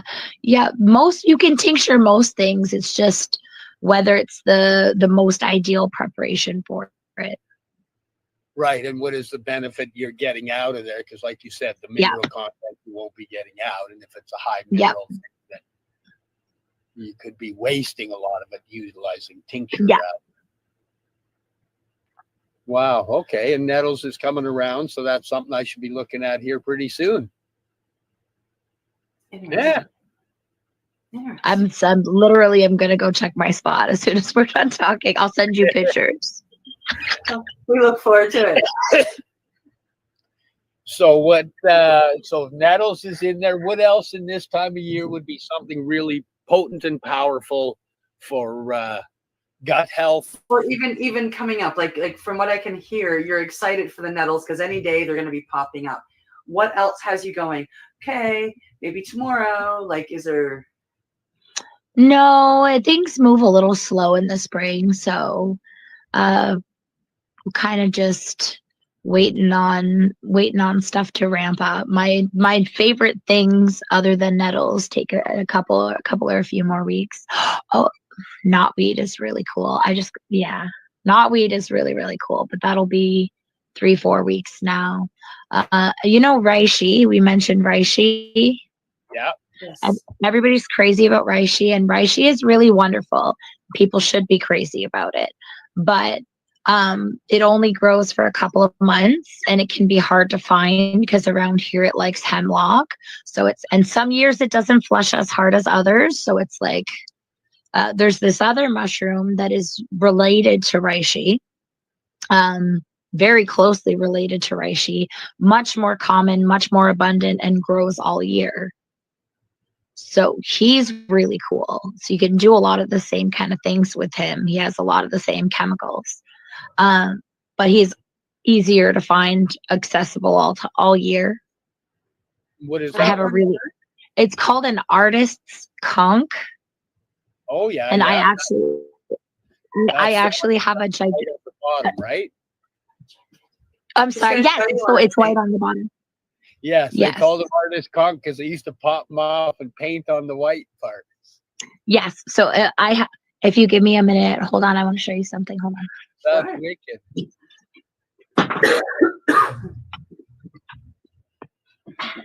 And we're both trying to read. I think it says, "Let that shit go." Yeah, it's a mushroom.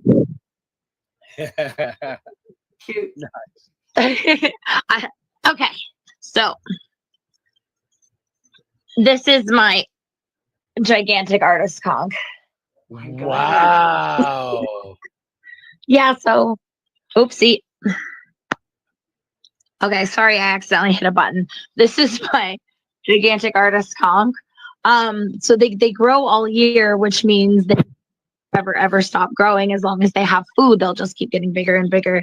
My brother was moving. He's a mover, like he works for a moving truck company, and he was moving. And this lady had this mushroom, and he asked her if he could take a picture of it to show me, and she said, "No, just take it and give it to her." So he gave it to me. And it's huge. I don't even think the camera does it justice how big it is. But this is the part that's really cool. Is see all those little lines? Yeah. That's each one of those is one growing season. Wow. Yeah, so it tells you how old it is. Yeah. Yeah. And it's here's the top. Wow. It's kind of brown. That's bigger than what I've ever seen before. Yeah, I've never seen one this big ever, except for when he brought it to me. Growing up in the interior of BC, we had a bunch of those growing around us. Yeah. Wow, that one's huge. Yes. And they're super common. I find them basically every time I go out. They're all over the place. Well, I know growing up in Kamloops, there was a lot of people that used to paint them, like go and gather them and do the paintings on them. That's how I knew what it was that you were actually talking about. I've actually seen lots of them painted while I was growing up. That's oh my gosh, pushing all the buttons. Pushing all the buttons. buttons. Sorry. That's usually me doing that kind of stuff. I was gonna say, we've done it all. So yeah, it's a cool mushroom, and it's. What are the advantages of that particular mushroom? So the same kind of things you go after reishi for, the organ support, the stress hormone support. That is, and all mushrooms are anti-inflammatory. All mushrooms are anti-cancer, antioxidant. So you're going to see some aspect of most of those things in almost any mushroom. Even the groceries, like the store mushrooms that you get at the grocery store, a lot of them have really potent medicinal benefits. I got into the mushrooms for the reishi, right? It was about medicinals for me at first. And I went looking for them. Took me a while, found some culinary ones, and I got really into those for a good year probably. Was like, oh, culinary mushrooms are awesome too. And I found this big old, it's called a hen of the woods. And they get up to 50 pounds. Yeah, you mentioned my toke, so you know that's another name for it. So you already know this mushroom. But I found it was 50 pounds, the one that I found. It was massive. My kid kneeled down next to it and was basically the same size as this mushroom. So I brought it home and I was doing my research. I was checking it out, making sure, how am I going to use it? What am I going to do? I decided on jerky. So shred it up and make jerky with it. But as I was researching it, it was like, oh, this mushroom is used in traditional Chinese medicine. And I'm like, excuse me, no, that must be a mistake because this is a food mushroom. And then I played a fun game for a little while called which mushrooms aren't medicinal. So which mushrooms don't have some sort of super crazy benefit for your body, and I haven't found one yet. So we'll continue playing that game. Wow. So did you step into discovering stuff about the mushrooms, et cetera, and whatnot because of your PTSD? I mean, I definitely, I think that was a really, really big factor, but it's possible that I may have ended up there anyways. My mom was bringing me some for a couple of years. I put chanterelles in spaghetti sauce because I had no idea what I was doing. But I think that was the big push that got me back there, was wanting to support, wanting to feel better. Yeah. That was my pathway with the mushroom as well. It was like, I want to heal. I'm tired of medicating, and I want to heal. And when I went down the healing path, it didn't just bring me to psilocybin. It brought me to reishi. It brought me to lion's mane. The more I started to go, and I was working with some cancer people or helping some cancer people, and then turkey tail pops in, and you start going down, and you're looking up the active ingredients and the published studies that come along with them, and it's a whole new world. It's a whole new world of healing. It really, really is. Yep. Wow. So, in your dealings with your own healing, which have you found the most powerful of your natural medicines that you've been using? Well, it was probably the very start of my journey when I got some Amanita muscaria. This actually wasn't the beginning of my mushrooming journey, but it was my beginning of stepping away from drugs and alcohol. So I had been mushrooming, learning mushrooms for maybe 6 to 8 months, and maybe it was longer than that. Maybe it was a year or a year and a half, but I was still, you know what I mean, drinking and whatnot. And I ended up using the Amanita muscaria extraction and the psilocybin microdosing, and I was able to drastically cut back my drinking almost immediately and slowly taper off. And I don't know if it would have been quite so easy without the help of those things. Not that it was like crazy easy or anything, but it definitely made it not entirely miserable and made it like more of a beautiful experience, and gave me a lot of peace in my decision and a lot of like feeling that I could do it. Wow. Yeah, that's incredible. Thank you for sharing that. That was beautiful. Yes, I love those kind of stories. Wow. Yeah. Healing stories are beautiful, and it's one of those things that we share in this realm, whether it be, and I mean, we've had people on that, you know, have nothing to do with psychedelics, but like, I mean, like they forage and they heal with the forest, and then we've had people like yourself who's kind of in both of that. And we've had people that are psychonauts. And it's just beautiful to see how these natural worlds and these earth medicines of all kinds can work together to help a person heal. And I love hearing the different stories of the different ways people have found that. Yeah, it's always it's interesting to find how the healing stepped into the person's life, where they, you know, it's the mushrooms have been there forever. The knowledge has been there forever. But it's us finding it in those moments where we require it. And you know, I grew up in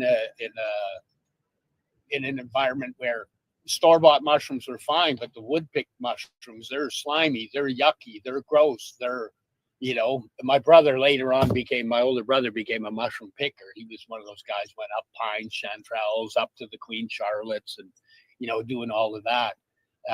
Sure wish I would have listened to him a little more back when he was talking. He's passed away now, but I could have used some of that info. But I've been inspired to investigate and learn, and again, the more you open your eyes and the more you start to learn about it, the more you realize there's more to open your eyes to, and so much more to learn. And the healing world, the gut and the healing world are hand in hand. They're synergistic. You've got to have a healed, good gut to heal the body. And when you step into the magic of herbs, mushrooms, the combinations of the, it's just ridiculous. It's ridiculous, the healing that can come along with it.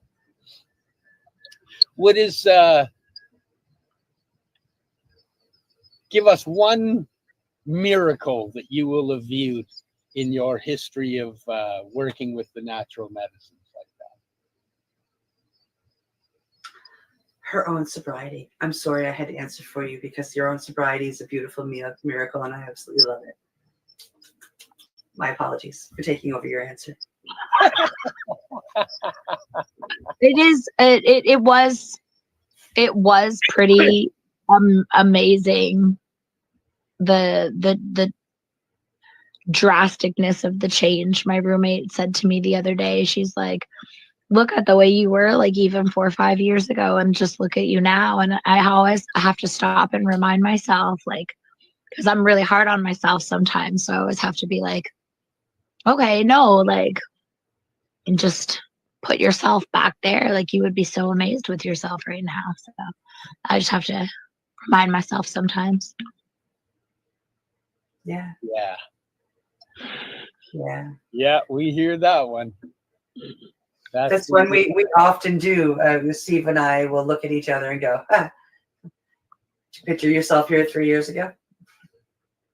And the answer is often no. I had no idea. Even though I started, journeys a couple of years ago to become a facilitator of different medicine, never saw myself finishing them. Right? Like, it's just, yeah. So it's pretty incredible. I feel blessed to have met you. I'm very thankful that you've come on the podcast. I think you are an absolutely beautiful soul.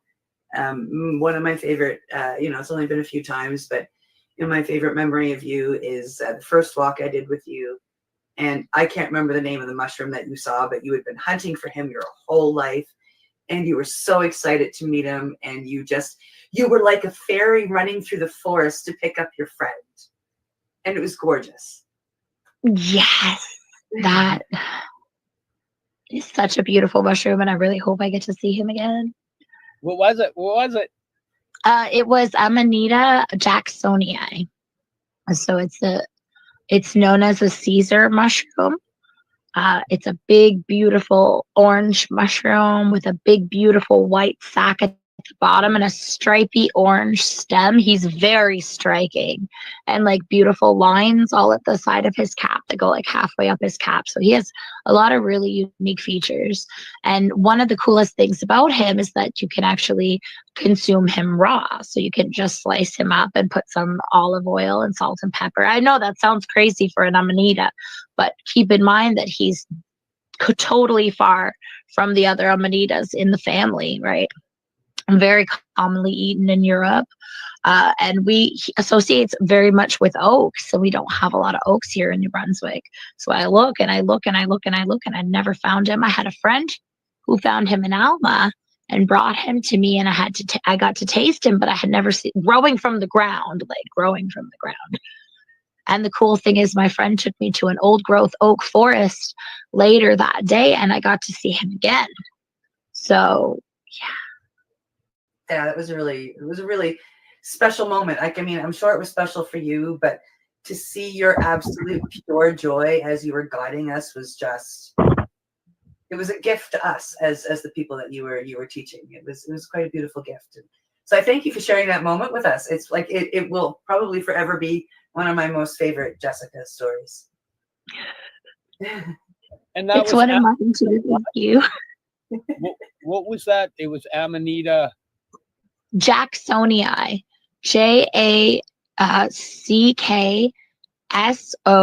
and it's called a North American Slender Caesar.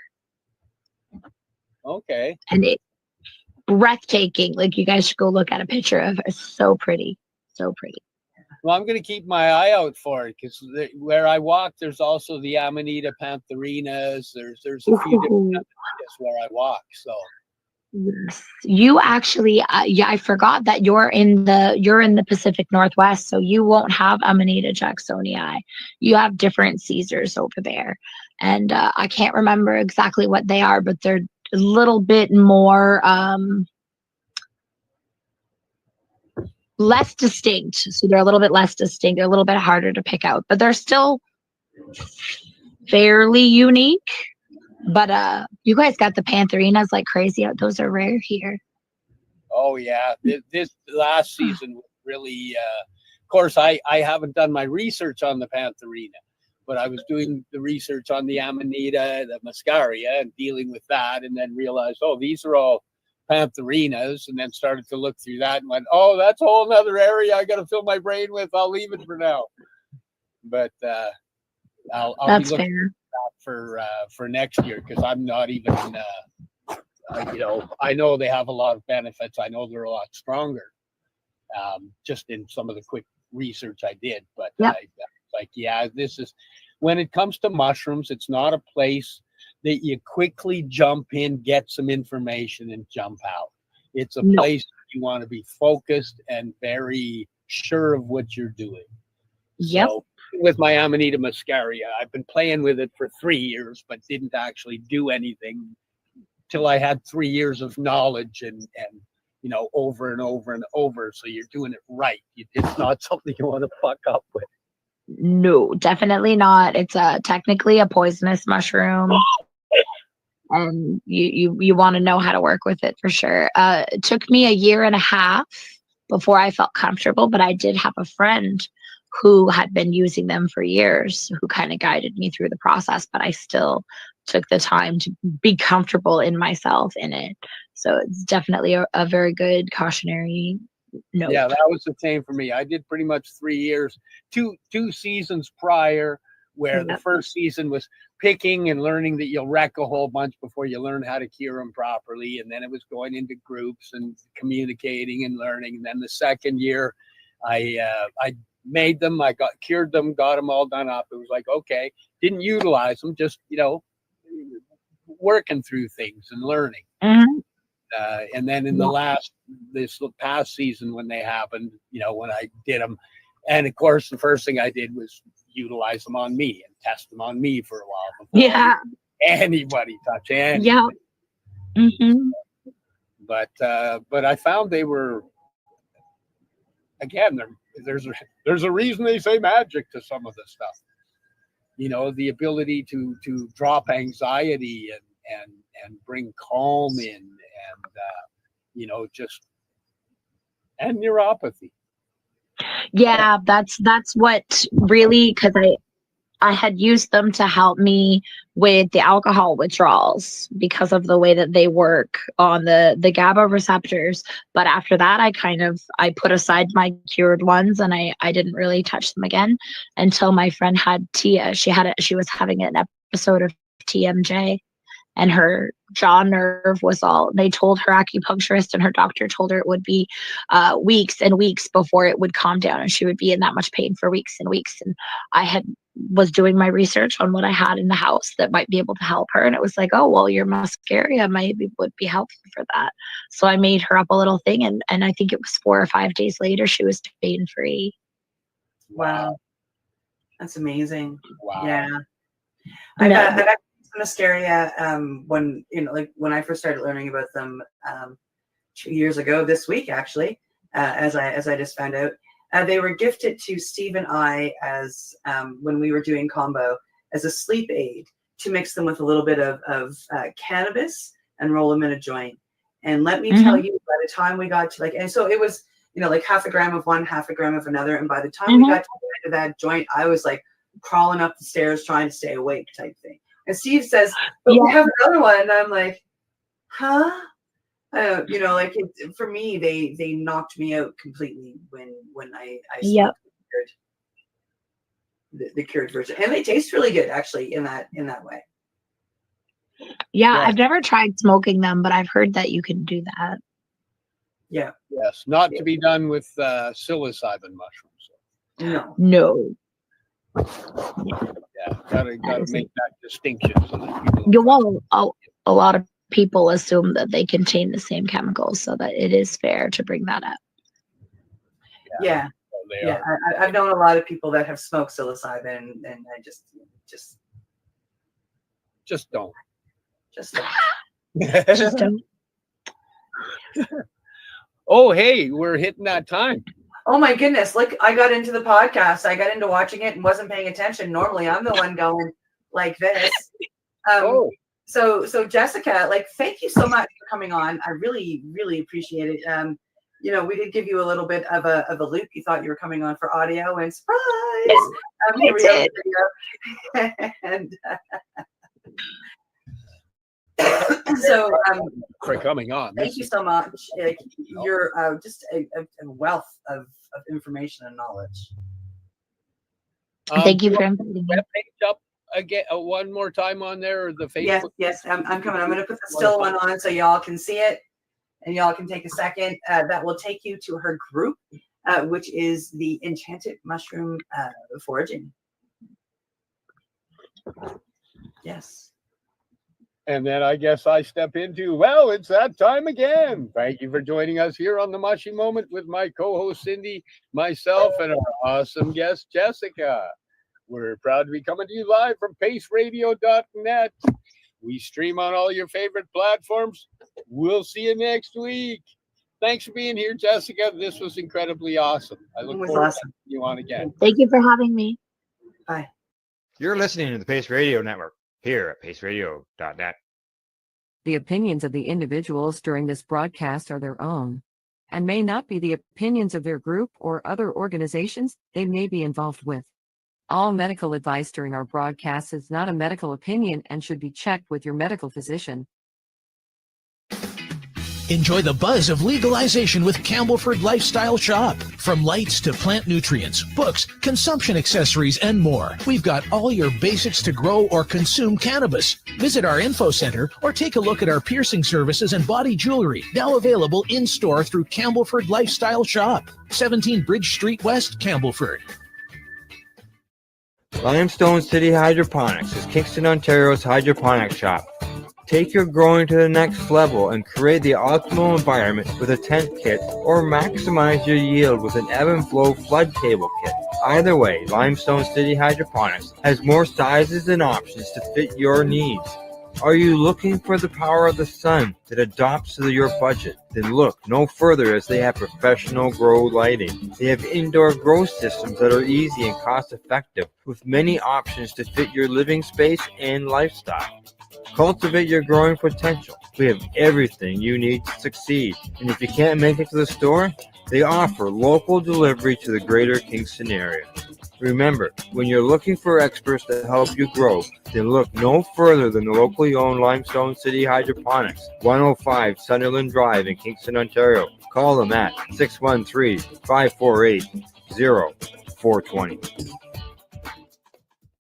We are people advocating cannabis education here at paceradio.net.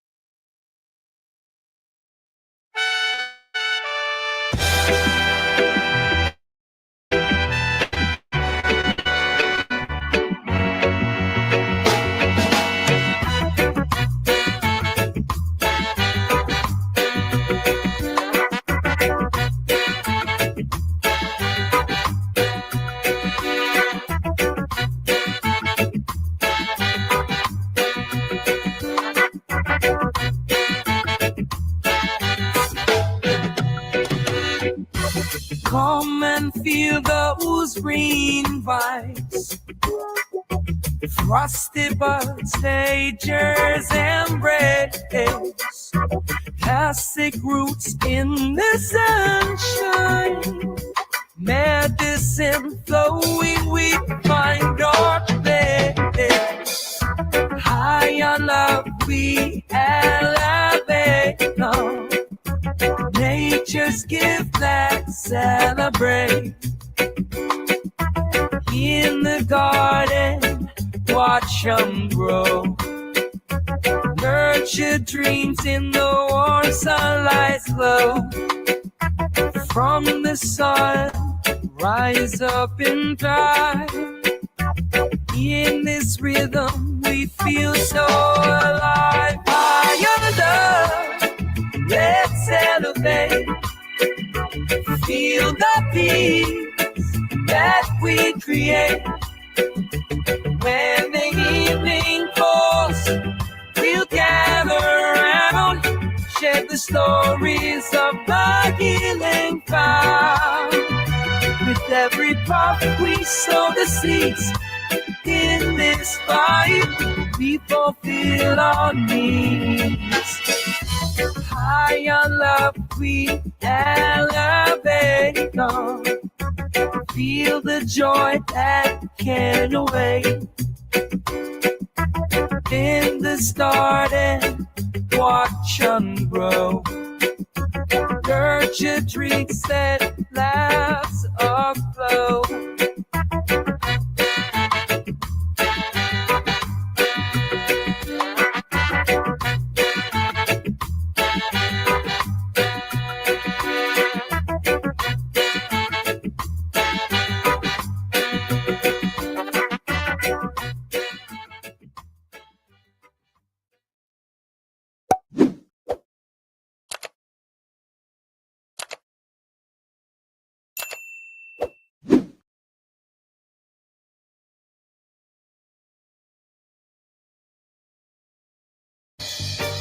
You're watching the 420 Pace, found at 420pace.ca. Rerolled Saturdays. Check it out. Nothing but non-stop cannabis and psychedelic programming. Find it at 420pace.ca. You're listening to the Pace Radio Network here at paceradio.net. The views expressed by the individuals during this broadcast are their own opinions, and they may not be the same as those of their group or other organizations they may be involved with. All medical advice during our broadcast is not a medical opinion and should be checked with your medical physician. Look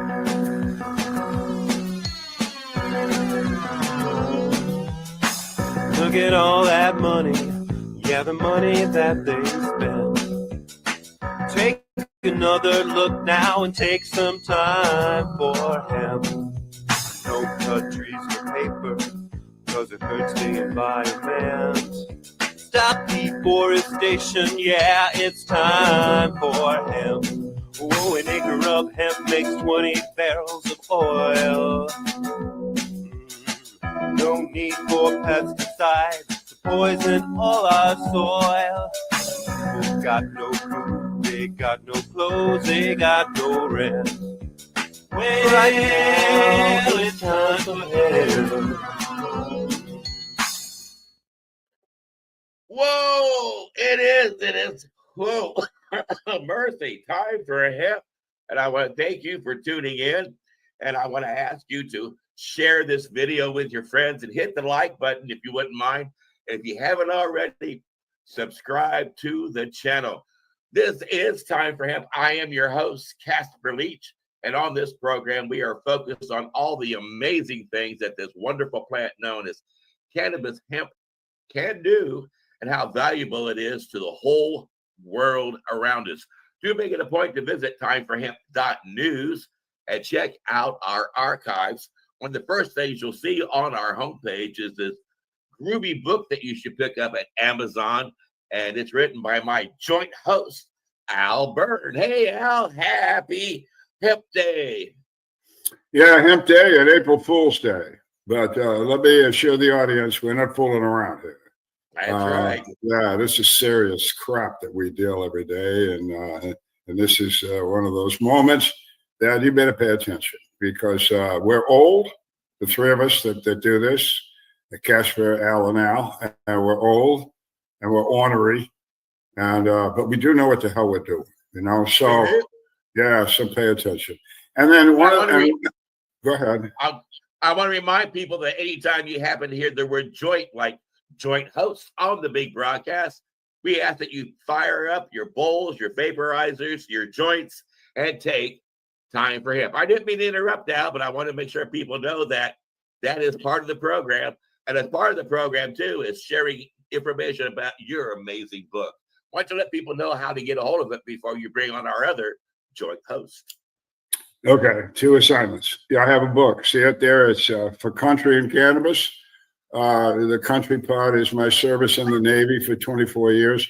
See, I have if you don't know, this emblem here is what the Navy calls a CB, which is it's a B, and it's carrying a machine gun and a wrench and an oil can. And the B part stands for battalion, and the C is construction. So construction battalions that work in combat zones. And so that was part of my Navy career. I did that. I love that work because we built things, regardless of what you think your military does. We did a hell of a lot of good work in the 3 years I was with these guys. We built airfields, we built ports, we built oil fields, we built all kinds of things, all for the benefit of our country and probably the world. And they did it right. There was no ecological screwing around with the Navy. They were very, very clean in what we did. So anyway, that's it. And then part of the whole book involves my experience with the military and cannabis, how the military dealt with the cannabis issue during the 60s and 70s, Vietnam, all that stuff. I was in then. I'm a Vietnam vet. And then the last half of the book is basically the 40 years or so now that I continue to work in to make medical cannabis a reality. How it started, why it started, who did it, when they did it. It's a history lesson. I did it for the history because a lot of guys said to me, Al, if you don't write this thing, nobody can. Get it down before you're dead. So I did that. Also wanted to let people know by the book, it's 360 pages. It's a real book. That there were a lot of people involved in this issue, which probably none of you have ever heard of.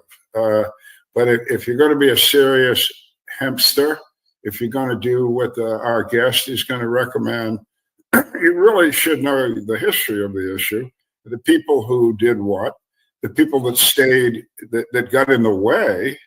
There's a lot of that too. So yeah, get the book. It's anywhere. It's Amazon. It's Barnes and Noble. It's Apple Books. It's wherever books are sold. So you didn't tell people the name of it, Al. I did. It's right there. It says for country and cannabis. See right there. There it is. Oh yeah, but that's for people who are watching the video. But some people are just listening. Let them know. Oh, well, I'm sorry. I apologize to all those people. For country and cannabis. Absolutely. I want to make sure they get a copy out because it is a fantastic book. And I love your work. Thank you, sir. So the secondary reason for the book was education, because in that book, I tried to put in all those pages stories, if you will, about people that were using cannabis successfully for lung cancer, for Crohn's disease, for spasticity problems, multiple sclerosis, cancer, successfully using this herb. And how they did it and why they did it and what happened to them and all that stuff. And it's all real. I didn't make it up. And then the education. I left it there for education. Even if you think you know what you're doing, you probably don't. Read the book. I only make $3 out of it. It's not a big deal for me financially, but it's a big deal for me if I can continue to keep teaching people about this wonderful plant. And that's really the whole subject matter of tonight's interview. We have a nice lady with us from Canada, and she has years of experience in cannabis education, something that I think I pioneered. And so I am so glad to see somebody coming along that is going to take that mantle, that baton, and do some really good work with it. And I've never met this lady, but she comes highly recommended by everybody I ever talked to.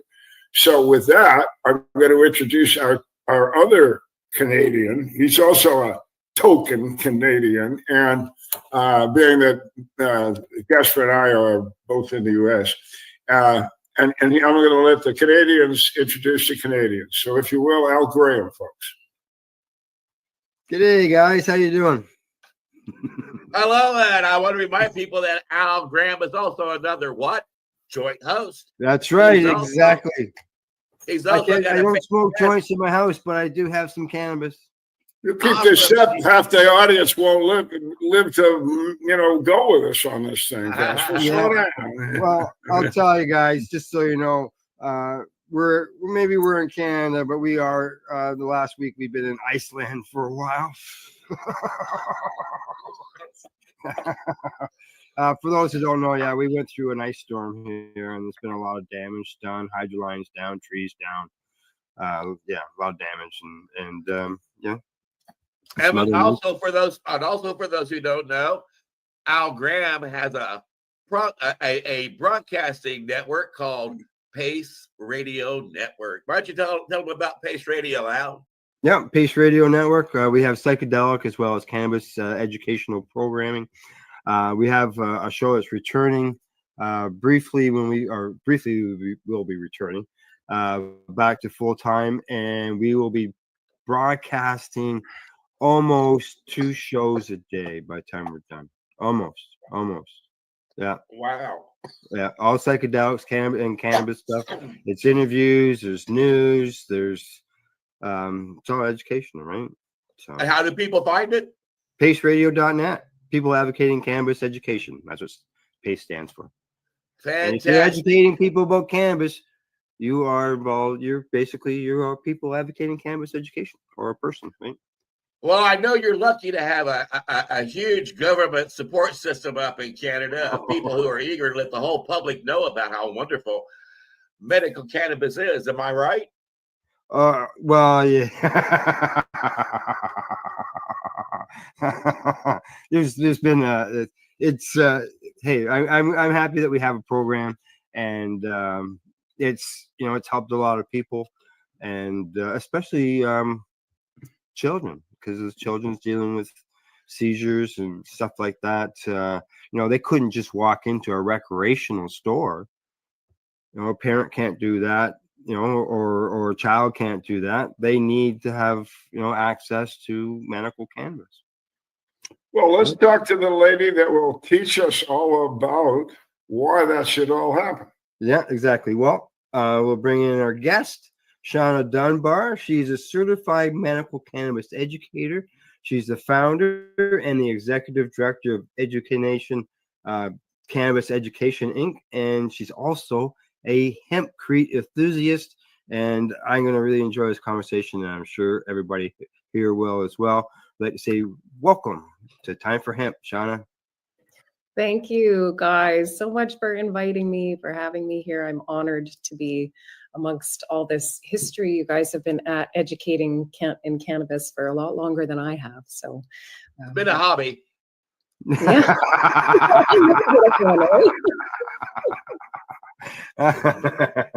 Yeah, well, I think we all experience something with cannabis as a benefit, and we find out that we can't shut up. We have to keep telling people. That's we true. learn more, and we just keep spreading it and keep talking all the time. Exactly. I think that's exactly what happened to me.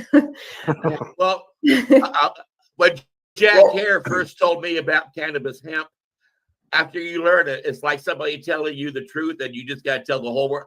And it turns you on fire. And really, because of what Al Graham said, I haven't been able to shut up when I hear somebody talk about how marijuana is bad for you, cannabis will destroy you, hemp needs to be. I just perk right up and go, excuse me, I don't think so. Now, one of the things that really struck me about your bio is that you are a professional cannabis educator. Is there a university that you attended? I want to know. I want to sign up for that. How did that happen? Well, I'll tell you, when I first got started, there weren't any courses in Canada to take. And so my story with my son is what led me to want to deepen my education and my knowledge, because I had, our story of success got passed around and people started knocking on my door for help. And I thought, well, who the hell am I? I'm not a doctor. I'm not, how can I want to help these people like I help my son, but I needed some sort of certification. So I found Green Flower in the US. At the time, I'm trying to think what year it was that I took that program, somewhere in the range of 2014 to 2015, 16, somewhere around there. I don't remember. But it was the only course that I could find of its kind. And I have to say that it was very thorough. I learned a lot. It covered all the bases. It gave me a certification. I know that they went on to sell that program. It's now available in different universities in the US. It was really a great program, and I thought we need to get that here in Canada. I also took a course with Dustin Sulak, so he had several certification courses, so I took those as well. And then finally, I found a certification course that was offered through the School of Naturopathy here in Quebec, Canada. Wasn't a great course, to be honest. I didn't really learn anything, but I was grateful to see that cannabis education was starting to come to Canada. So I took that course. So that's where I have my basic certifications from. And that's kind of where the idea of education started, with just wanting to have something equivalent or maybe even better here in Canada, so that Canadians could get their certification. We do not have government recognition at this point, so I liked your little crack there earlier to Al.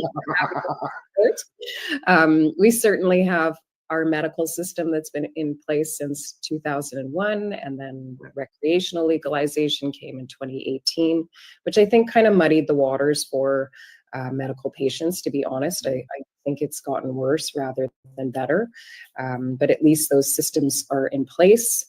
However, the education isn't. We often hear, whether you're talking to producers or you're talking to the government or any organization that's involved in the cannabis industry, everybody says, oh, education is so important, but nobody's doing it. Nobody seems to be doing anything about it. We hear all this kind of like harm reduction stuff, and we're still clinging to the drugs are bad. This is, you remember those Nancy Reagan commercials? I do. Drugs, yeah. Well, and it sounds like you and Al Byrne have quite a bit in common. Al Byrne, let me tell you about it, but Al Byrne had a website where you could go and get medical certification for some of the programs that he had, and he pioneered the medical cannabis education here in this country, didn't you, Al? Yeah, well, actually, I was going to ask you that if you had ever heard of the Medical Cannabis Institute. Yes, I have. Yeah, well, I helped create that. Amazing. Yeah, the way that went is that we had been, patients at a time had been doing these conferences, and they were very successful. They were accredited. So we were bringing in, doctors, RNs, PhDs, anybody that needed continuing education. We were sponsored by both the American Medical Association and the American Nurses Association. So we had it covered. And so it went well. And I got to about the second or third of one of these things, and I said, I'm patting myself on the back. Man, you just had 350 professionals in here. And then I thought, yeah, I had them. 2 years from now, I'm going to have some more. You're saying who's doing the education, and that's exactly what I came to. And I said, I got to get this. I got to get this out to more people. So what we did then, through some volunteers, great guys, Herb Doggan, Roger Grant, we started creating a visual history of these accredited conferences. We got the visual history accredited. And then I went to this company in Charlottesville, Virginia, where I was living, and just coincidentally, bringing up my alma mater, the CEO of the company was from Notre Dame, and there I was. I had a buddy, and she was the boss. And so I went to her, and I said, why don't we do this? Why don't we take these videos, which included Dr. Shokin. No, not Shokin. What would you say? Black? Dennis, huh? was it Dustin Sulak? Is that the name? Dustin Sulak. Thank you. I don't know where my brain went. I had the other guy was one of my tenants once. Excuse me, folks. But anyway, we got the company, which is now, you can look it up. You can still take these cannabis courses online, accredited, and it's the Medical Cannabis Institute. So that was what, you know, he was talking about. And what you're trying to do, I'm really behind you. If I could help you somehow to get your work recognized as professional education. That's what happened to me. It's a story, read my book, it's in there. But once I got that accreditation, the world of medical therapeutic education in the United States actually changed dramatically. And then we started getting attendees to these conferences from England, from Brazil, from Japan, from Canada. And boom, they went back out there and said, whoa, this stuff works. So you're doing really good. So now you've got this basic knowledge. Have you got some sort of a core curriculum that you brief with, or? Yeah, so I'll explain to you. I think that you know, you said it well. Like you created this education, people started coming and taking it, and then bringing that education out there in the world. And it's something that we recognized at Education was there's not much point in reinventing the wheel. You know, the cannabis industry is sort of like exploding worldwide, and there's new courses that are popping up all over the place. And there are some of them that are, like, I'm sure like yours, are very high quality. So why should we create another course and then compete with you? Why don't we come together, bring all of these, you know, credible educational courses, you know, sort of under one umbrella, agree, you know, have professionals like us review them, agree on them. So that's what our association is all about. So we are the only association in Canada of certified educators, and what we are certified cannabis educators, I should say. And what we're aiming to do is to become the governing body, like we have our medical colleges, you know, naturopathic colleges, these types of organizations that are holding their professionals accountable, that are, you know, setting those standards for practice. So that's what Education is hoping to officially be recognized as in Canada, is the Association of Certified Cannabis Educators. So we're setting the bar, and our aim is to get our government to recognize us as a profession, because currently the only cannabis educators that are really recognized as cannabis educators are bud tenders, you know, and they're in the recreational space. They're not allowed to speak to medical cannabis. You know, when grandma comes in and says, my knee really hurts and I don't sleep well at night, you know, can you help me out? The bud tender says, I'm really sorry, I can't speak to that. Those are medical conditions. I can't help you. And then either they give grandma bad advice and she goes home and she bad trips and doesn't want to come back. She's not a repeat customer, or she doesn't get something that works at all. What we need the government here to do is to recognize that educators of our level that are educating to the medical benefits of cannabis are what are needed. We need to have like one of our educators in each one of our dispensaries. So when those medical patients come in and ask for advice, they're not just being turned away. Someone is there who is capable of answering them, who's able to take on that liability, because, you know, we've done the accreditation courses. It's been established that we have a certain level of knowledge that we can, you know, impart on those consumers. But we're not at that point. We don't have that government recognition. I mean, I can tell you a story. When I first got started, you know, I was looking for professional liability insurance. I still do work in a family practice where I educate the patients that my doctors want to prescribe cannabis to. So I educate them and I follow them along. And I needed professional liability insurance. So I called this company and that company and this, and everybody said, no, what? A cannabis educator? A what? What are you? Yeah. For? What is that? And then I eventually got sent to the Association of Insurers, and I literally got laughed at on the phone when I said I'm a certified medical cannabis educator, and they just laughed at me and they were like, yeah, whatever. So it's that level of recognition that we need to establish for educators. And I think the best way to do it is to come together. Well, let me just say, first of all, I am impressed. You being from Canada, you have managed to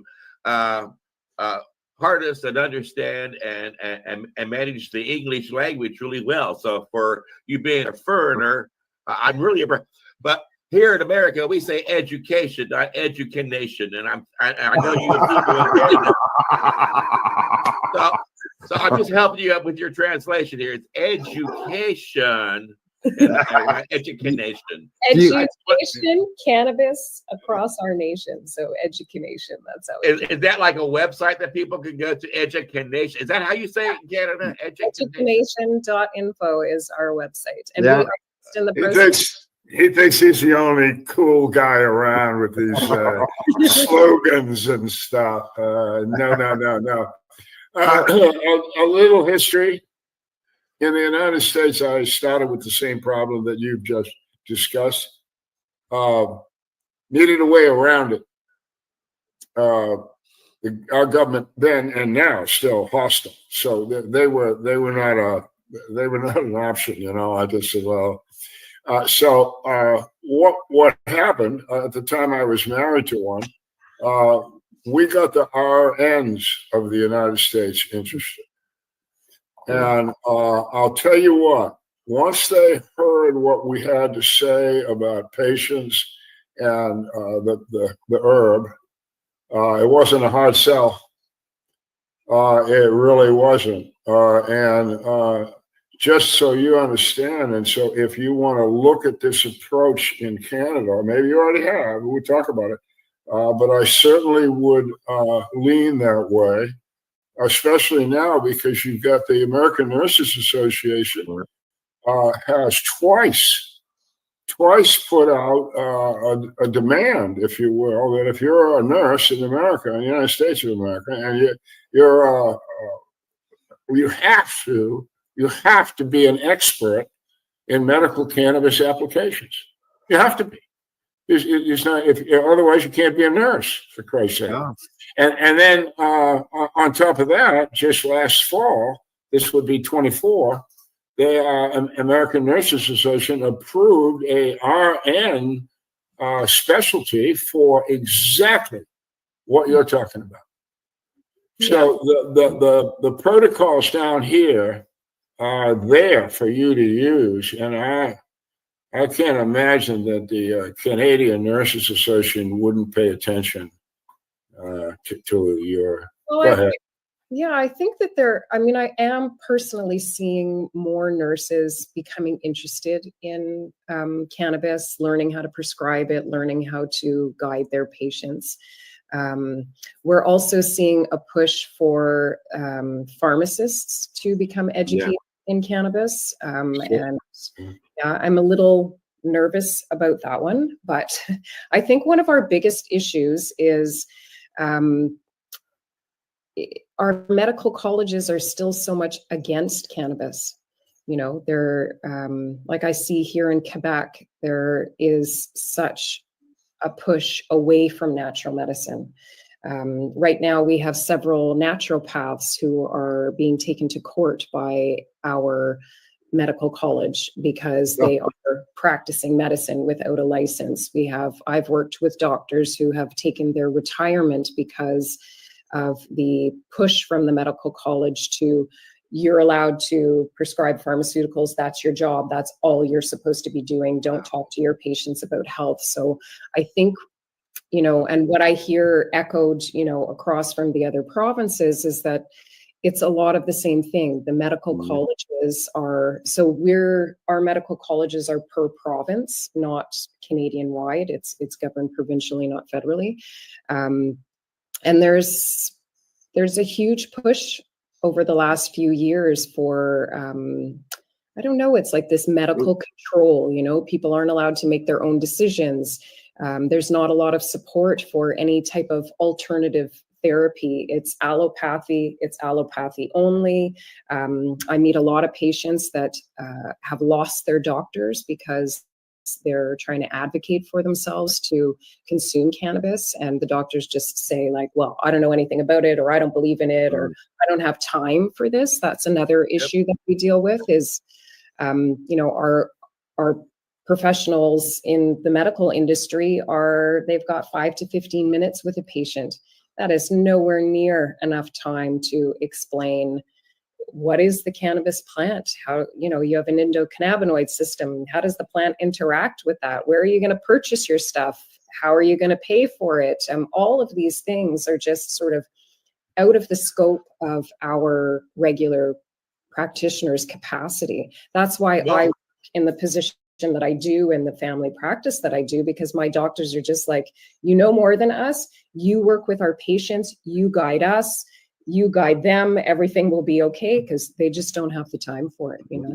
That's great Well, that you work with that, doctors. and I understand that Al Graham can also attest to this. He's had this same problem, but over the last 5 or 10 years, I put together literally a few thousand videos on YouTube, and about 300 or 400 have been taken down by YouTube because I've had a doctor or a practitioner or a nurse talking about how they utilize cannabis for medicinal purposes. And even Al Graham anymore, when he starts his show, he does this little happy ass disclaimer about medical cannabis is just, you know, for fun and blah blah. And put a disclaimer on them. yeah, and it's sad because even the silliest things like cinnamon and garlic, it's amazing what they can do health wise. But even if you talk about cinnamon and garlic being good for your health, your videos will be banned. Yeah, That's giving medical advice, you know. But listening to you just explain what's going on and what you've had to deal with, that's like a time warp thing to me. It was like this lady's 20 years behind me, you know. Like, and you're watching her go through same thing that you went through. I'm not sympathetic. I'm empathetic. Would it help, Shauna, if the federal government actually recognize cannabis as a medical benefit instead of not recognizing? I think so. I mean, we talk a lot about that, right? Getting cannabis a DIN number. Yeah. That, you know, I mean, there's been a huge change since I started back in 2014. I mean, we've got now at least there's a handful of insurance companies that are starting to cover cannabis as a medicine. Our federal government allows us as patients to use our expenses on our income tax as a medical expense if we don't have private insurance that covers it. So, I mean, it's not much. Like the patients that I work with, they'll tell me their insurance, oh, my insurance covers it, you know, $500 for the year. And you're like, well, see, and what boggles my mind is I've learned over the past 2 years that the Canadian government's all happy about TV ads that show suicide pods. And if you're depressed and want to kill yourself, hey, we'll help make that happen. But, you know, I'm thinking, why don't you just smoke a joint, bitch, and get over it? It'll cheer your happy ass up. You won't want to, right?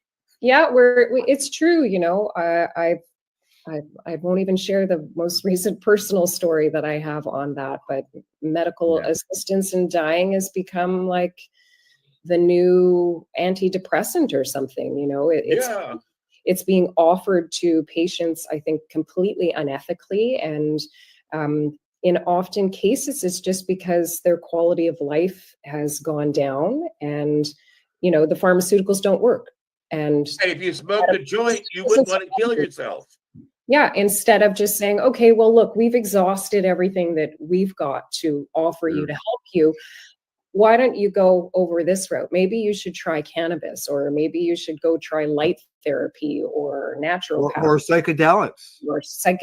Or I mean, there's millions of healing modalities out there, but I think it's, you know, our current medical system is like this. It's allopathy and allopathy only, right? Well, I'm just going to say this. That's outright medical advice. If you are sitting there at home and you feel like you're so depressed, you want to kill yourself, Fire up, bitches, and get over it. So why don't you tell us now what it was that drug your sweet soul into the marijuana movement and made you decide to stand up and make yourself a public target for people to go, oh my God, did you hear what she said out loud? She said medical cannabis is good.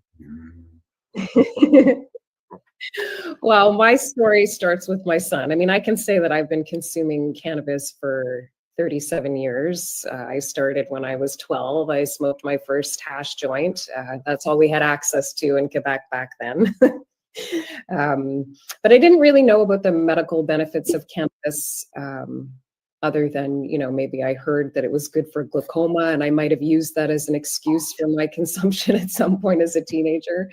But it wasn't really until my son, his epilepsy started when he was 3 years old. His first seizure lasted for more than 20 minutes. I had to resuscitate him 3 times. It was not a great day. And, you know, thankfully both my kids were having a sleepover in my bed because my husband was away on a fishing trip. And my son had his first seizure while I was just crawling back into bed after having let the dog out. And I had taken all my life saving, used to be a lifeguard. And I was like, okay, as long as it doesn't last more than 5 minutes, we're okay. And then 5 minutes passed and I woke my daughter up. I said, go call 911, put the dog in the bathroom and then run next door and get your grandparents. And yeah, thankfully my son was next to me, because had he been in his own bed, I don't know what would have happened, but I resuscitated him 3 times before the ambulance arrived. I was told he was going to have brain damage and all of these things. He was perfectly fine. Once he woke up and came to, he was all right. But we went the pharmaceutical route. Like, we did what we were told. You know, I had my son's my son's life in my hands. I was not ready in any shape or form to try some alternative medicine at that point. So we did the pharmaceutical route for, I guess it was when he was 7 that I really started thinking I need something else. Like, these drugs, while they have lowered the intensity frequently, they were still happening. And every time he would have one, his doctor would increase the amount of medication that he was taking. Wow. So by the time he was 7, he was taking the maximum dose of an 18-year-old. Oh, and jeepers. Yeah. And pharmaceuticals come with side effects. Side effects that I wasn't aware, it wasn't written on the list, but I found out from another neurologist, was his memory. It was affecting his memory. So it was like, he'd come home from school. Where's your box? Do you have homework? He was always like, I don't know. I don't remember. And I was, as a mom, like, I'm going to strangle him and throw him out the window. Why can't he remember anything? Only to find out that it was the medication. So I started researching alternatives. I looked at homeopathy. I looked at everything, every herb, you know, and we don't use pharmaceuticals in my house, except for that one that he was taking for his epilepsy. And the only thing that I came across that seemed to make any sense and had, you know, any substance to it was cannabis. But I couldn't find what cultivar was I supposed to be using. Is he smoking it? Is he taking it orally? How much is he taking? How often is he taking it? I just couldn't get to the bottom of, you know, get the answers to these questions. What year would this be at, approximately? Just to give us a time zone. 2013, 2014. Oh, okay. All right. And I was introduced to Corey Yelland. She introduced me to a doctor in Europe and this person here and that person there. But still, I was not getting those specific bits of information that I wanted. And so I just kept researching. I wasn't putting my son on cannabis at that point until there was actually a shortage of his medication, his pharmaceutical, because it's a benzo, so it's highly restricted by the government. They only produce a certain amount, but the one that he was on was being prescribed more and more with the rise of epilepsy in kids, and it had the least amount of side effects. So suddenly there was a shortage. And that shortage ended up lasting a year and a half. Oh, Was offered to us was, here's 3 more pharmaceuticals. One is going to cover the potentially deadly withdrawal symptoms from the yeah. and then the other 2 are maybe going to manage the epilepsy. And I looked at the list of side effects on these things and I was just like, no, like there's no way I am giving this to my son. One of them had a side effect of irreversible liver damage, which we're going to have to test for every 6 weeks, bring my son in for blood tests. And I'm only going to find out Whoa. the fact that he's got liver damage and it's irreversible. No, thank Oh. you. And then this one is you know, the number 1 side effect is suicide. Like I want that for my, at this point, 9-year-old. No. Yeah, so I Whoa. said no. You know, and the pharmacist stood there crying, actually. She said she's been begging, borrowing, and stealing my son's medication for the last 6 months because there was a shortage. Now she can't get any more. Thankfully, I was always a little bit ahead of the game. We always kept a month's worth of his pharmaceuticals just in case, because I was always worried, you know, if I ended up somewhere and didn't have any, the withdrawal symptoms, it was just too dangerous. So I always had a month's worth of extra medication on hand. And I came home, counted the number of pills I had exactly enough if I started weaning him that night, which I did. I started, even though I had no alternative, I just started weaning him so that I wouldn't kill him from stopping it. And with 3 days, I was driving to Ontario, 14 hours of driving to go visit a friend of a friend who was a veteran who had his prescription for cannabis. There was no recreational legal market at the time. And he started saving what he didn't need for my son. And he supplied us for, I'm going to say, about 2.5 years until we eventually found a doctor who was willing to prescribe, because there weren't doctors prescribing to pediatrics at that point. We got our first prescription at this seedy little clinic in downtown Montreal.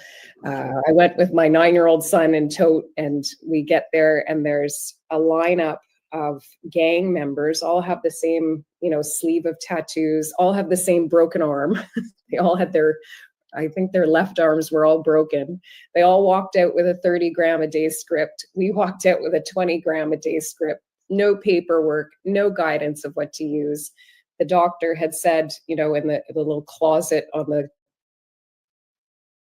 screen that we met on, was like, good job, Mama Bear, just keep doing what you're doing. That was that. And we left and I thought, what the hell? Like, Yeah. Oh, yeah. Better. Like if I wasn't the cool mom who knew about cannabis and I was standing in that line with that kid, that would have been terrifying. You know, with my son saying, so why didn't you just go to the black market and buy it? I mean, goodness gracious, here in America, even though we've got a legitimate cannabis market, it's still cheaper to buy it on the black market than it is to go into a dispensary and pay all their overhead and taxes. True enough. Why didn't you just use the black market? Well, I mean, honestly, I was nervous about that. Like, I want to know what's going into my son. I want to know that it's been like tested somehow, some way. So at least she's a good girl. Come on, she's a good girl. Well, then you felt that. Why didn't you just start growing it? I did. Ah, there you go. There you go. Got my son's prescription. The first thing I did was apply for my permit to grow, and I have been growing for him ever since because I have control of what goes into that. I know organic. I know how I process it. I my patients to get their permits to grow as well, or those that are in provinces that can grow their 4 plants, do it. So your son was put on cannabis and everything worked out well. He's been 100% seizure free since he started cannabis. So that's over 10 years. He's over 10 years. Wow. Yeah. That's great. Yeah. It's a miracle. There's no doubt that it is our miracle. I love You it. obviously got the right strain there. I don't think so. I don't know. I'm going to tell you, I've like finding high CBD cultivars at the time was very difficult. Yes. finding what what I felt was what he needed was very difficult at the time. I just grew whatever I could get my hands on, as long as I had something that had high CBD in it. I would grow that. I never gave him only CBD. So he started off with a 1-to-1 blend, day and night. And then I found him to become a little hyperactive during the day. So I thought it might be the THC. So I toned the THC down during the day and kept the 1-to-1 at nighttime. And his seizures are only active in his sleep. It's a very rare type of epilepsy. So I don't have to worry about during the day. It's really just to keep that, the levels sort of on an even keel. And then at some point, I'll tell you, my son even he really learned how to, number one, work with his plants, give them some good energy, all of that exchange. He knows about growing, making his medicine, and self-medicating. So at some point I had noticed that he had slowed down, and I was like, "Ooh, it's time for me to make some edibles for you, but the freezer still seems to be full of your edibles. What's going on here? Are you forgetting?" And he said, "No, I honestly don't feel like I need them during the day anymore." So I was like, "That's fine. You're not having seizures, right?" Well, I don't usually do a free plug because I figure if you're going to get an advertisement out of me, I want some money, honey. But there is a company up there in Canada called Rocket Seeds, and I noticed that they used to be a sponsor of this show, and I love their website because you can go to their website and they tell you the strain, how much CBD that's to expect out of the plant, how much THC to expect out of the plant.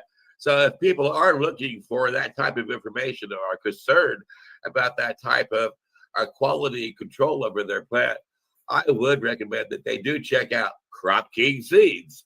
Yeah, and the whole seizure thing is not, we're not talking about an isolated incident here.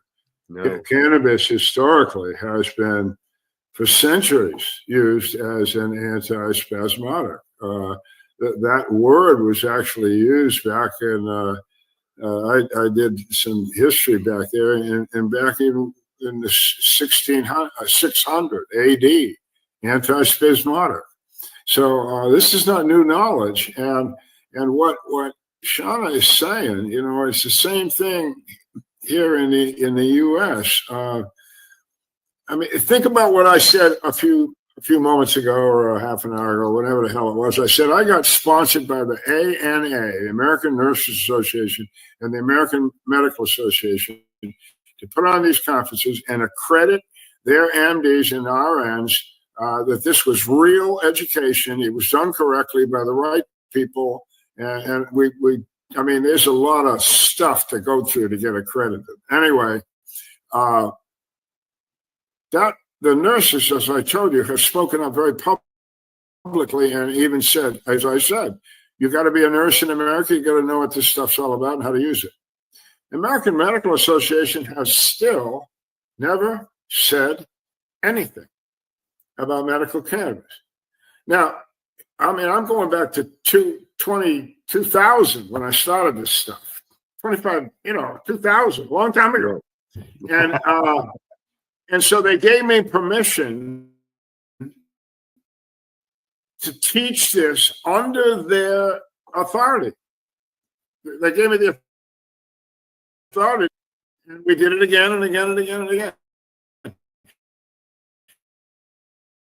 Said anything, and that could be what you're up against in Canada.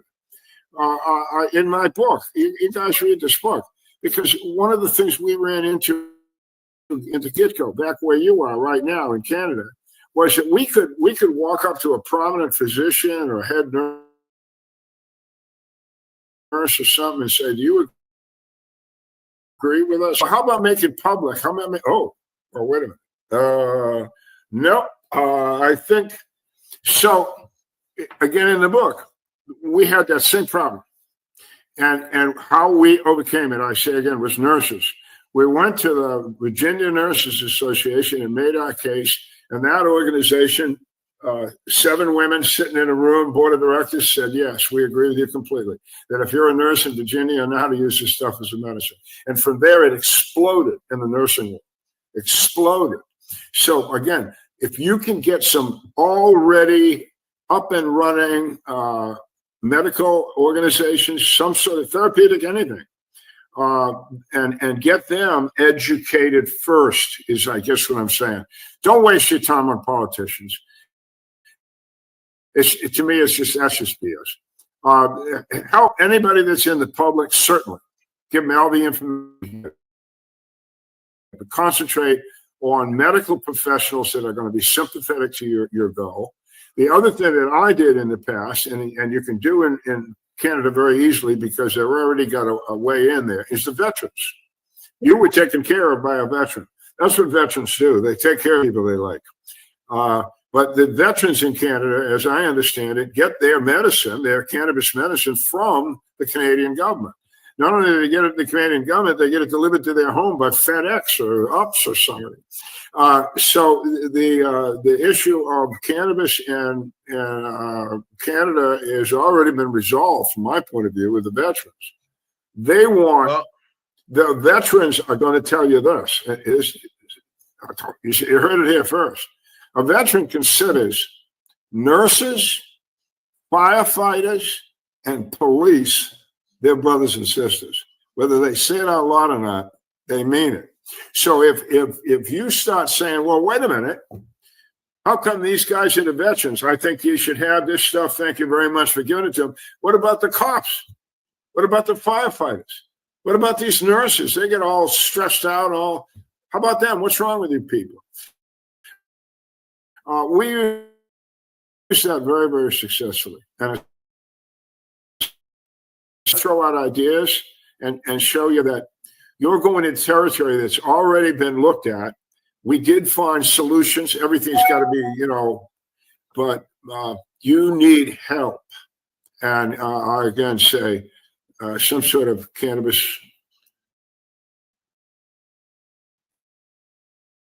establishment would be your best guess. Yeah, well, and Al's right, because I think help will soon be on the way. I want to talk about your website here right away, but Al's right. I think help's on the way, because when Canada becomes our next state here in America, all your laws will change, right? And then you'll be able to get medic, right? So, but until then, hey, we just lost half our audience. Shut up. Okay.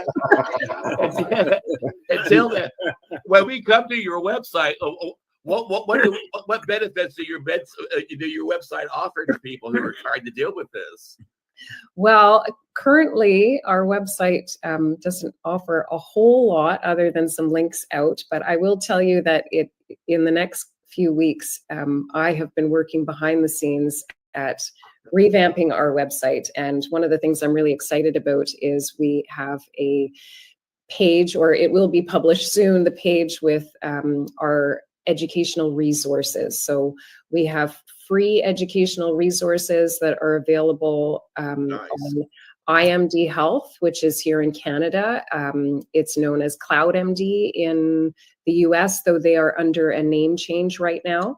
But they are platforms that are used predominantly by healthcare providers to educate their patients, and we are their primary source of cannabis education. We've been on their site for 5 years now, which is great. So we're always creating new basic 101 modules that can be accessed by healthcare providers, by patients, by the public. Anyone can access them. We also have them published on Elion Med and on CanMar. They are free access, but you have to become a member of their organizations in order to access them. So those are some really exciting updates that are coming, that you'll actually be able to access those free resources directly on our website as well. And we've got other resources that are there for, like Canis Keys, you see there, that they're one of our partners, and I adore Canis Keys. Uwe Bleshing, his book, The Cannabis Health Index, was like the first cannabis book that I read from cover to cover, I think 3 times when I initially got it, like just sucking up all of that information. And he created the Canis Keys site, which I love because it's all peer reviewed. So all the latest cannabis research that's out there, I don't know how you guys see it, but I see it all the time. doctors say, well, there's not enough research. Oh, There's yeah, all the research time. on cannabis. Like, are you kidding me? There's like hundreds of new studies that come out on a daily basis.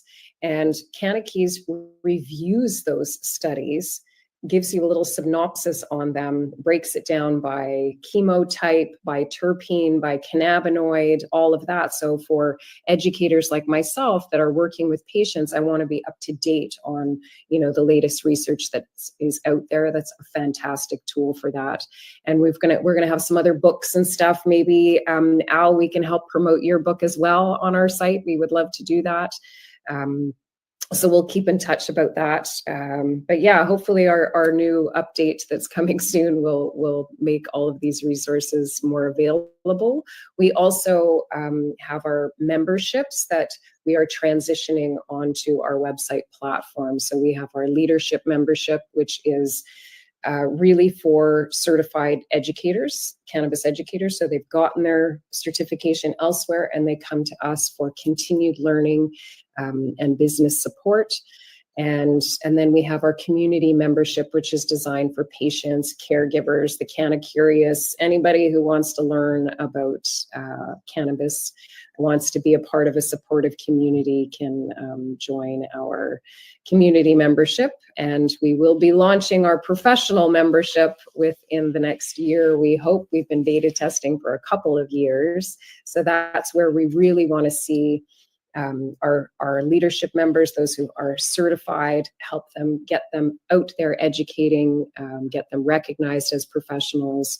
And so that we're all practicing in the same way. We're all using the same language, and helping break that stigma. I think when we're all on the same page, when we all speak to cannabis using the same language, we help break those barriers and normalize. Well, the language is exceptionally important, and saying the same thing. When we started pot, I made all the founders who were federal patients. They didn't exist in the world, right? But there they were. We formed a company out of them, and I told them, I said, if you're gonna work with me in this debate, you are only going to talk about medical cannabis.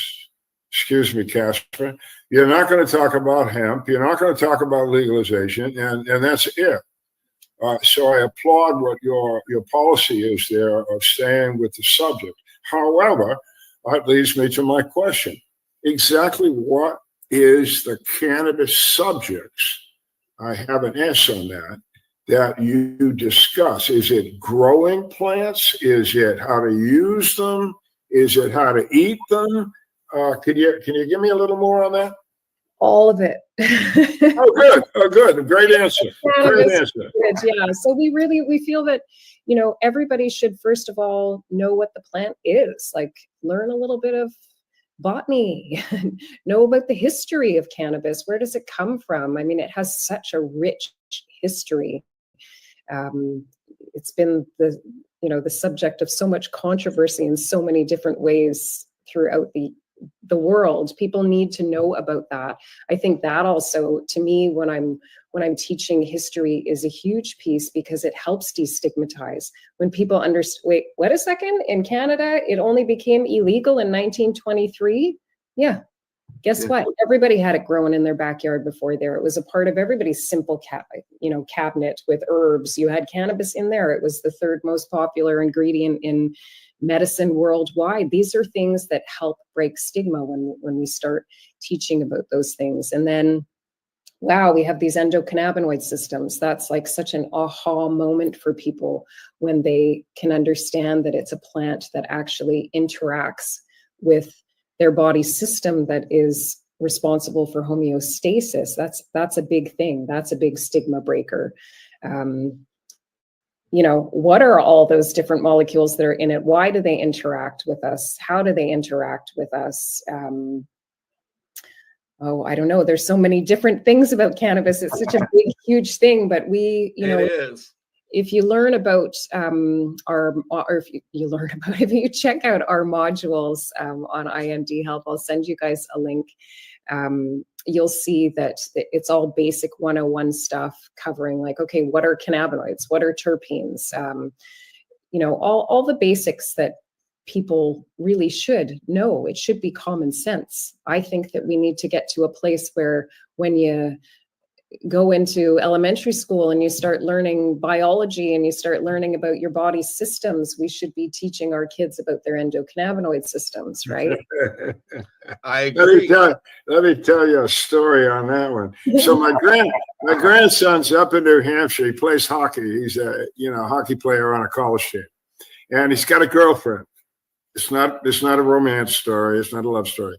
And so, but the girlfriend's studying up there to be a dietitian. It's a school heavy on nursing and all that. So I asked her, I said, hey, so what are you learning about the endocannabinoid system? She was a freshman. I don't know what you're talking about, Mr. Byrne.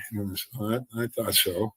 And so then a couple of the guys on the hockey team with my grandson were seniors.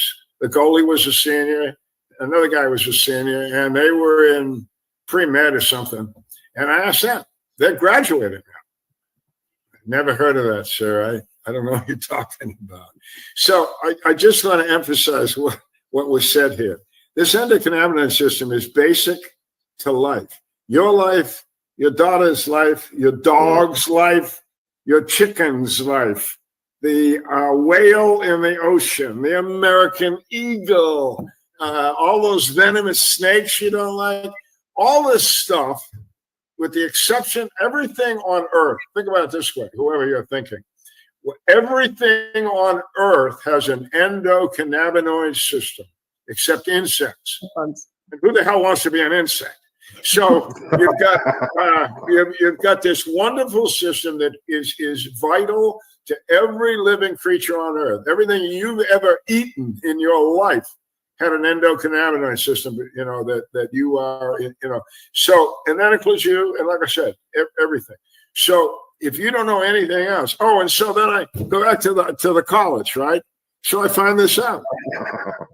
And I say, well, what the hell? Al, you wrote a book. Well, right. So I write the dean of the nursing school. Yeah, I think it was nursing school. So I wrote the dean of the nursing school. I said, I'm not a nurse and I don't know shit, but I wrote this book and there's this thing called the endocannabinoid system.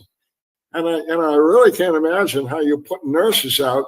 This thing was discovered, by the way, folks, by a medical doctor, a researcher at the University of Indiana in 1988. Her name was Ann Howlett. She works at Wake Forest now, doing the same kind of work. 1988, you see, this is kind of way back stuff. And so I wrote the dean and I said, I really think you ought to put this word in the conversation somewhere. And well, now they do. I mean, I never got a letter back saying, hey, thanks for the suggestion, and I won't. But sometimes that's, to me, I'm with you. It's really frustrating, isn't it? To know this shit, and you tell somebody and they go, really? And they still don't believe you. Yeah. And the amount of time, like I have two, I'll call them my non-biological daughters. I've known them since they were born, and they both became doctors, really intelligent young ladies. And I remember one day, one of them called me up. She was all excited. She's like, you'll never guess what I learned about in school today. I said, what? She said, the endocannabinoid system. And I was like, glory, hallelujah. Medical system, they're going to start learning. So I said, well, what did you learn? And she said, really nothing. We spent 30 minutes on it. Yeah. My daughter told me the same thing. At least we're getting there, but there's still the first time I educated a room full of doctors, I'm going to tell you how like imposter syndrome that I felt walking into that room. I bet. I was asked by a group who specializes in severe childhood behavioral disorders, and just these doctors have patients with major issues. So I went in to give them an education session, and I started off with my normal presentation, like 101, and talked about the cannabis plant, and then got into, okay, well, why and how does it react with our bodies? And I said, well, I won't go into detail about the endocannabinoid system because I'm sitting in a room full of doctors, and surely you know that we have an endocannabinoid system. And they all just were like, well, what? We never heard of it. Wow. And Wow. so I had to give them that 101 basic education. It's kind of mind blowing that someone like me who doesn't have a medical background is educating these, you know, professionals that go to school for over a decade, and they're not, you know, they have no idea what it is. Well, and I agree with Yeah. that. I agree with that because there's been times when I've gone to see a doctor, and I don't know if you've noticed, but I'm a little outspoken.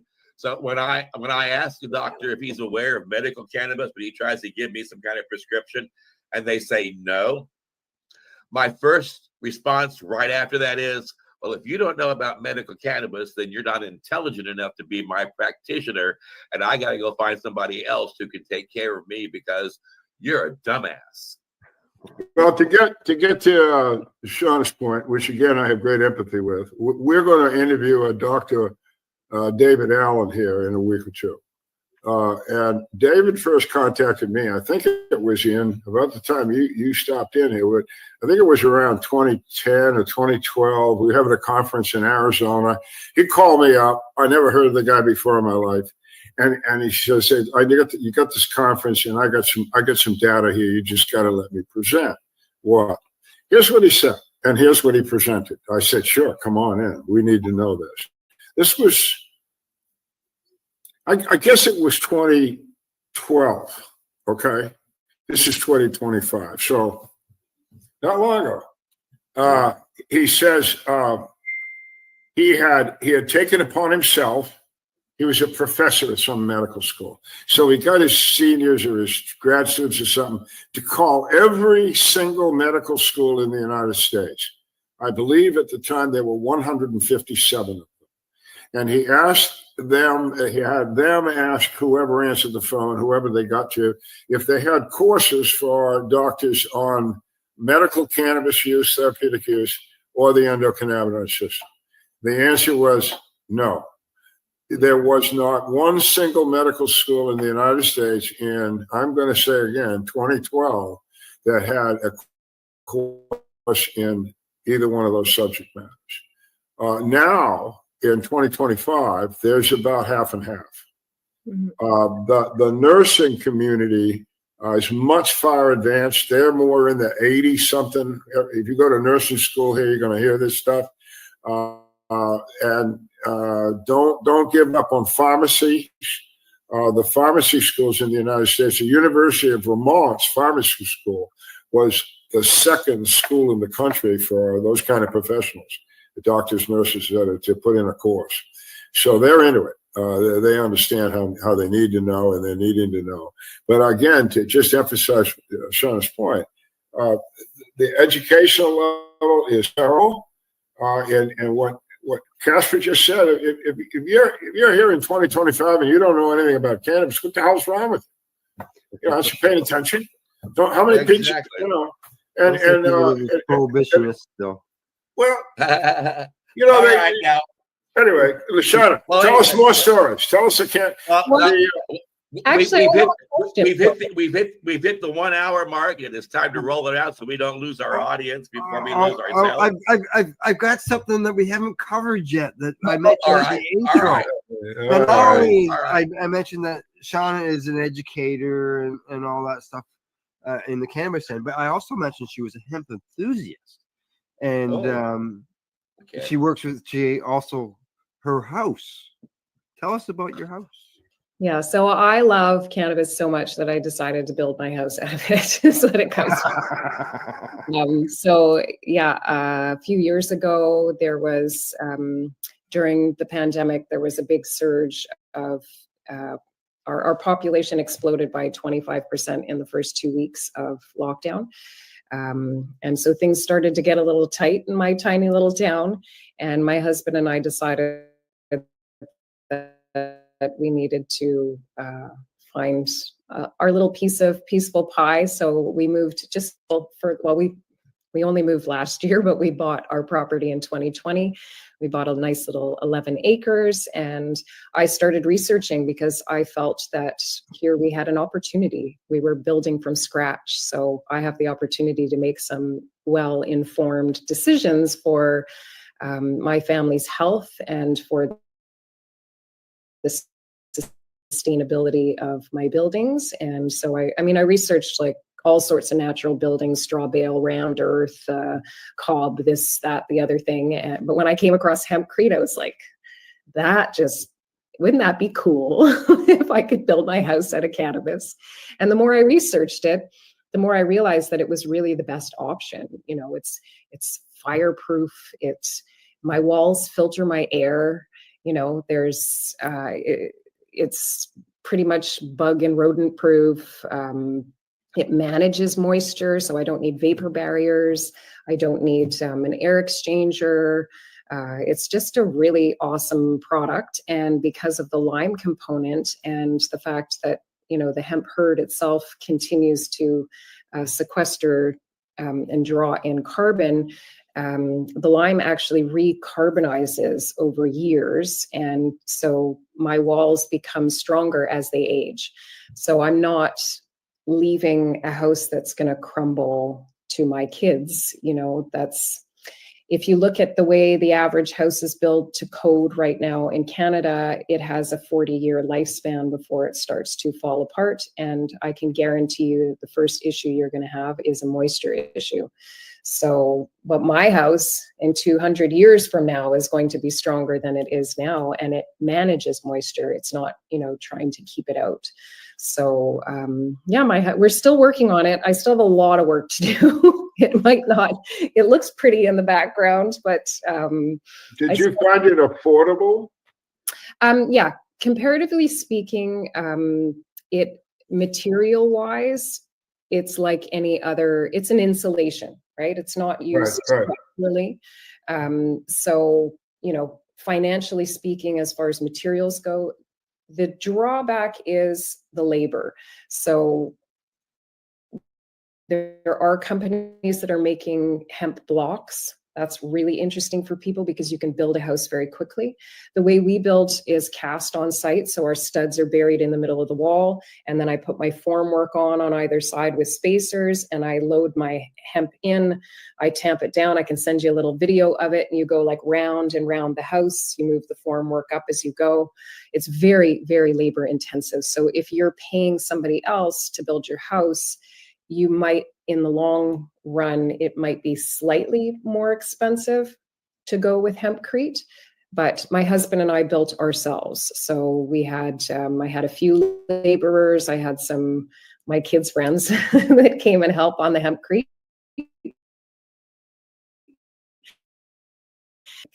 I don't know, we'd come up on the weekends with our chainsaws and cut trees down and stuff like that before we started building. And where'd you get it? Where'd you get the hempcrete? Yeah, so that's one of my biggest issues, and that's why I've become such an enthusiast of, you know, sustainable building practices. The supply chain sucks. Like, it's terrible. So the first year we built our garage, and I had to get my hemp from France. Came in from France. Yeah. And if you can imagine, the carbon footprint, because it comes across via boat, is less than it would have been had I shipped in from out west or something. But when I was ready to build my house, I was like, there's no way. My hemp has to come at least from Canada. I tried to work with in Ontario. She's a young woman. I so wanted to support a female hemp farmer and buy her from her, but it just logistically we couldn't get it working. But thankfully, I was able to order my hemp hurd from, I think it was Rocky Mountain Hemp out west. So at least it's Canadian hemp that's in, you know, in my walls in the house, not from France. And I am working, advocating for the idea of a recycling program, because currently we have over 1,000 licensed producers in Canada, and Health Canada requires them to dispose of their biomass in black plastic garbage bags, which go to the dump. What? Well, I can tell you, I understand why it is important to get your supplies from Canada instead of France, of all places, because right now they're jumping up and down and screaming about us returning a statue they gave us 200 years ago. I can see them coming back and taking your house. Oh my God! So no, seriously. So now is the hemp building industry growing there in Canada, or are you like one of 2 houses or one of 5 houses built of hemp? It's definitely growing. There are 2 hempcrete builders here in Quebec that have been doing it for a while. One of them got his training in France, but he's been building here in Quebec hempcrete buildings for over, I think he's 23 or 24 years. So they're around. There are hempcrete houses around, but you don't really see them. You don't really hear about them. I think it's starting to gain popularity, but in order for that to happen, it needs to be more accessible. And presently, it's like I was supposed to this summer, I got asked to consult, help get 2 other builders started off on their hempcrete homes. So I was going to go in and train them how to do the hempcrete, get them started off, and they just pulled the plugs on their projects because of supply issues. You know, they're having to bring it from across the country, and the shipping is extremely expensive. So, do you know Andrea Herman? Oh, the name sounds familiar.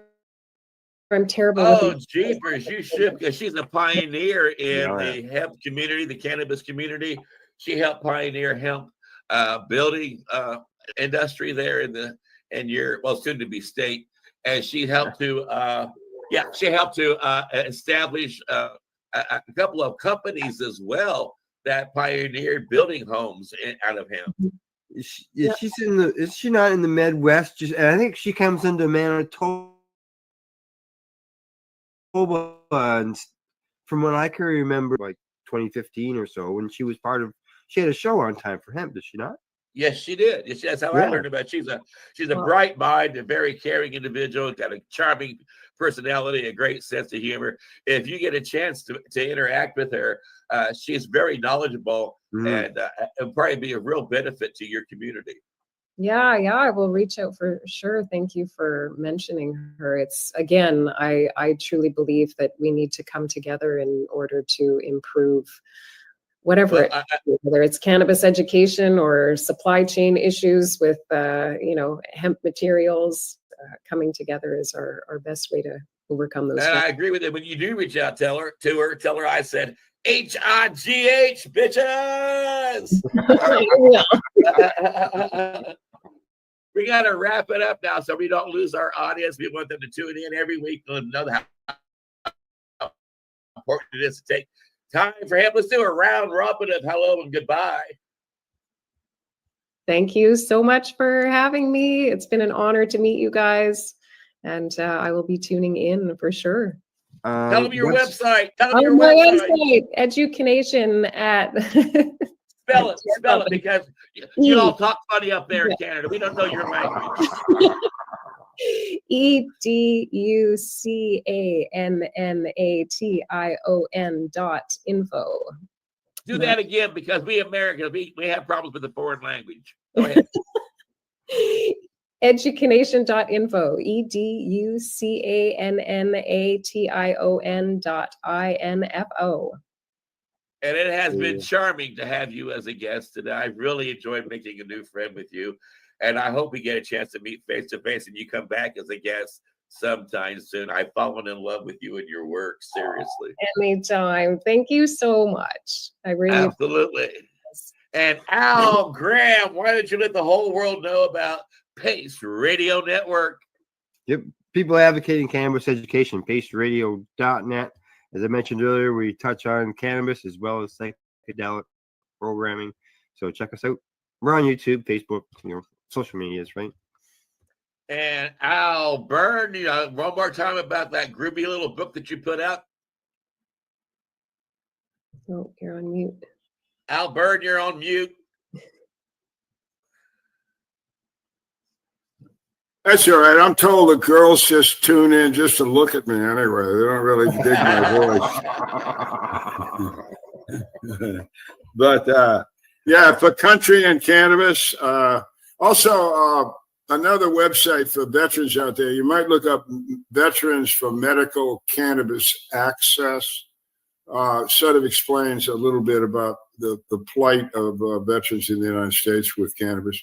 Not nearly as healthy as the Canadian brothers and sisters out there. But Shauna, my personal thank you for coming. Very, I love what you're doing. I'm with Casper. I think you got what we would call on the male balls. You're out there, and you're right, and you've proved that by your success. And I've said it before, but if I can help you somehow, I'm down here, you're up there. Who cares about a U.S. citizen right now in Canada? I imagine we're probably not considered real. Really, I don't know. I'm not going to speak for Canada, but we're going to be fellow citizens, so that's all right. It'll work out. It's always going to work out. I served in my time briefly with Canadian soldiers as a sailor. And we got along great, and I can't imagine we wouldn't get along great just tonight or tomorrow as well. It wouldn't matter much. But again, thank you for coming. I hope we can bring you on again. And if we do so, I think we maybe want to concentrate more on the hemp side of this issue. Needs more discussion. You were the first one I've ever met in my life that has a home made out of this. I think there's a lot of people that would have a lot of questions, and maybe we can bring you back and you can talk hemp for us. Bring your husband too. I mean, he's a hempster, right? Huh? Actually, he isn't. I took care of all the hemp. Well, leave him home, man. Leave him somewhere. And everything. I took care of the hemp. Yeah. Well, we're glad your son is doing well too. That's a great story. Yeah, Thanks again, guys. Anytime I can talk all night. So, and I want to remind people that education is the key. That is why we do. We have fun, and we got a lot of laughs throughout the show. But we try to get information that is of value to you and your community. That's also why when you go to timeforhemp.news, that's the number 4 hemp.news, we ask that you check out our archives, because we've been doing this for quite a while. We got an archive full of knowledge from a lot of impressive professionals, doctors, lawyers, scientists, researchers, who have focused on the benefits of this plant and have a lot to share. And we've kept their voices alive on our website. Also note that everything on our website is free to download. And so if you find a program that you think is a benefit to your community, or to a politician who's actively working on a bill in your area that might be a benefit of the medical community in cannabis, you can send them that information, and it doesn't cost you anything. We've also got a new addition to the timeforhemp.news website, and that is the Illusions of Music. They become the permanent songs that you can download, all free, about how wonderful cannabis is. And we ask, if you like them, to share them with your friends. Please hit the like and subscribe button if you don't mind. If you've already subscribed, please hit the like button, because any interaction with our videos helps our algorithms, which means other people can find this information and learn how important it really is to take time for hemp. Look at all that money, yeah, the money that they spend. Take another look and spend some time for him. Don't cut trees for paper, cause it hurts the environment. Stop deforestation, yes, it's time for him. Whoa, an acre of hemp makes 20 bales of oil. No need for pesticides to poison all our soil. people got no food, they got no clothes, they got no rest. Well, time for help.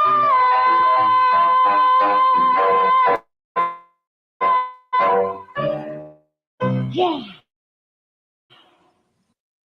Pace Radio Network, content provider. You're listening to the Pace Radio Network here at paceradio.net.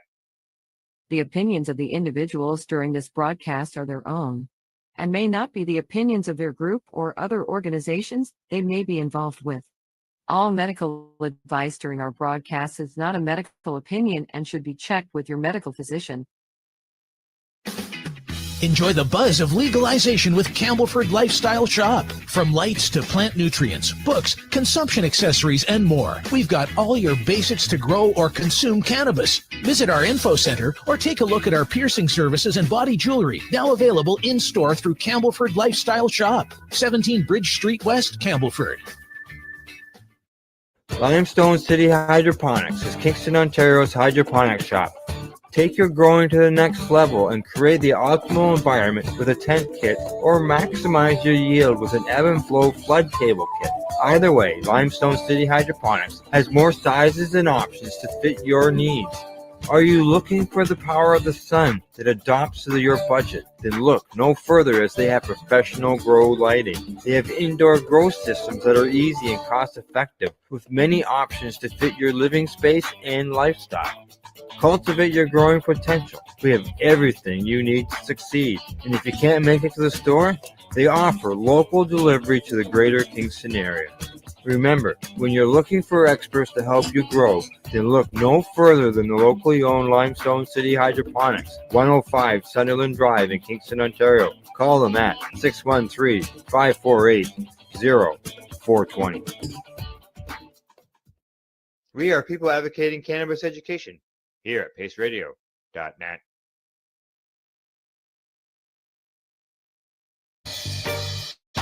You're watching the 420 Pace, found at 420pace.ca.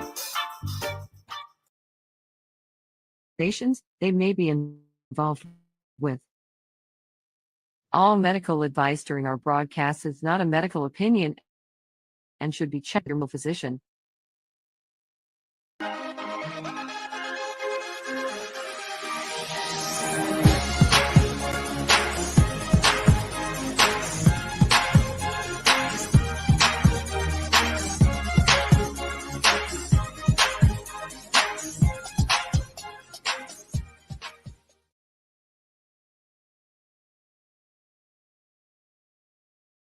Here we go. There we go. There we go. Now picture this 5-10 years ago. Oh, it was solid people, man. It was huge. But you know, okay, like I mean, I grew up in Toronto, and we used to go downtown on any given day, and you'd be shoulder to shoulder people like this. Yeah. And Oh, that doesn't yeah. even happen anymore downtown, Sidewalk unless to there's an event. sidewalk. Yep. Yeah. Sidewalk to sidewalk. But you know, it's not one of those this year, and then we have to start fresh and build again. Yep. And you know, it's doing things like this to allowing people to know that, hey, this is still going on, and why we should be getting involved in it. And we like to air these things so that people like myself who can't do this anymore, you know, get a. I mean, even if you're not there, you're still supporting us, and you're supporting this event, and that helps because it creates a conversation, and maybe next year there'll be double what's here. Yeah, exactly. As long as I don't forget, throughout the parade, I'll grab some people. I'll ask them why they are marching. Yes, I think you should. All right, there you go. So, what do you think? I think it's excellent. I love, again, you know, I was talking with Timmy earlier. And it's always like somebody starts something and everybody responds. And that's the beautiful thing about it is we're all here. And it's these events to give us a chance to kind of find each other. So this is my first march. I've been involved in plenty of events, but my first march. So really, you know, yeah, like, so it's really exciting to be part of, like, you know, the movement and has, excuse me, in that sense. And again, any opportunity that we get to kind of unite commercial, legacy, home grower, and just cannabis advocate together as one voice. Collectively, we're going to get more done. So, Exactly. Exactly. More people will speak up, our voices are louder. yeah, that's it. I think it was Dalai Lama said, if you think you're too small to make a difference, sleep in a tent with a mosquito. So, kind of Not lots of times. So if you don't believe, anybody who's done that can definitely agree how a small thing can make a big difference. You should let everybody know who you're talking to. So, pardon me? Should let everybody know who's talking. Oh, I'm D the Bug Guy. I'm just I'm a Canadian grower. I'm medically licensed. I'm also CanCell certified. So I love exploring the different aspects of the industry, as well as being part of the moving change. We have a good system in the sense that it's better than not having one. Yeah. But there's still work to be done. That's right. Sure is. So basically, you march for access, and I march for everybody. I march for those who can't be here today. I march for those that have been incarcerated for this plant, that still feel silenced, that don't have the access. But like I said, otherwise, just we're here to support the plant, and the people that are here are trying to make a difference. A lot of familiar faces, and a lot of new faces. So, oh yeah. So, like I said, me being one of them with the march, but there's events surrounding it. We come together. It's a round table. Next time is better. Yeah. So it's all about execution. And like I said before, you build it and they come. Yeah, that's right. Exactly. All right. Well, thank you for the words. Anytime, man. I'll see you throughout the day, bro. Yeah, that's right. That's right. We will. I'm gonna see if I can grab Scott here. Who? Hey, buddy, how you doing? Dad, how are you doing these days? Can I ask you a question? The answer is 8. It's always 8. It's always 8. Not for this question, though. Why do you march? I march because we still have a message to send around the world. We've legalized it. We've made it work for the best. I think you're a few of us about the old expo days and treating yourself and how far we've come, and yet the world still is trying to catch up, I think. And back in those days, we were out advocating for cannabis law reform, and we're still asking for cannabis law reform because there's always like you said, it's not perfect. There's always changes that could be made. Lots of changes that can be made. From the fact that they're talking about decriminalizing hard drugs right now, I think that's a good conversation to be having, and I think it's the right time. Also, I want to say something. I have a very nasty injury I recently suffered, and I have really come to realize this. We should move. Yeah, we should move along. That some of the damn packaging. Did you get it? Some of the damn packaging in these containers and stuff that we're buying. Oh, brutal. I have suffered greatly trying to get into these. Oh, big time. Oh, I know. Putting my foot down. I'm tired of it, and I know a lot of people are.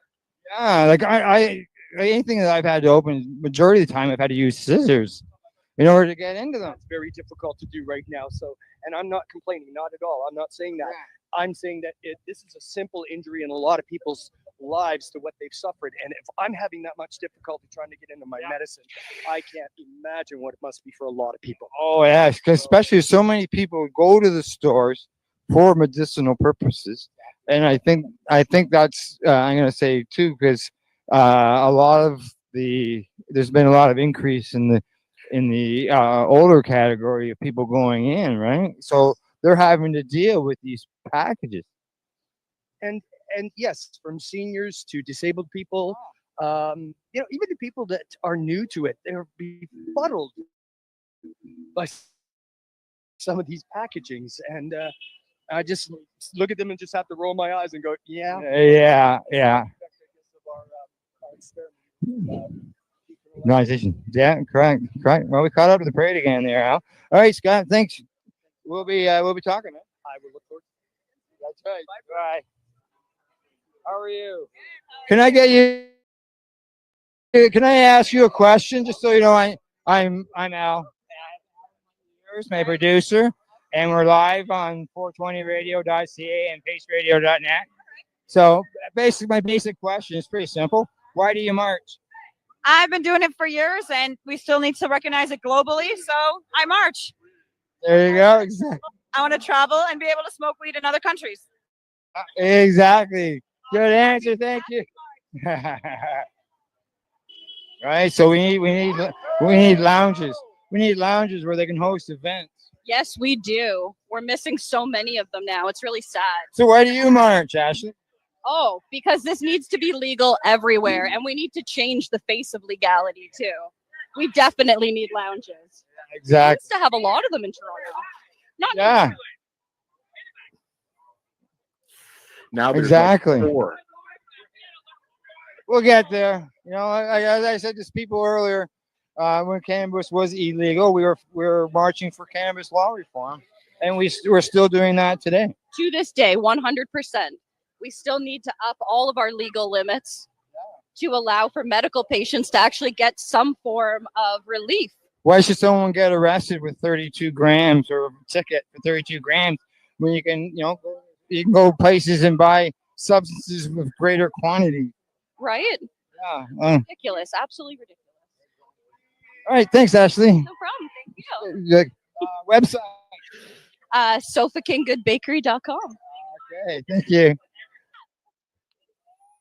Do you remember the days when the chant was so loud it would echo off the buildings? Oh my God, you couldn't see the street. Oh, yeah, side to side, sidewalk to sidewalk.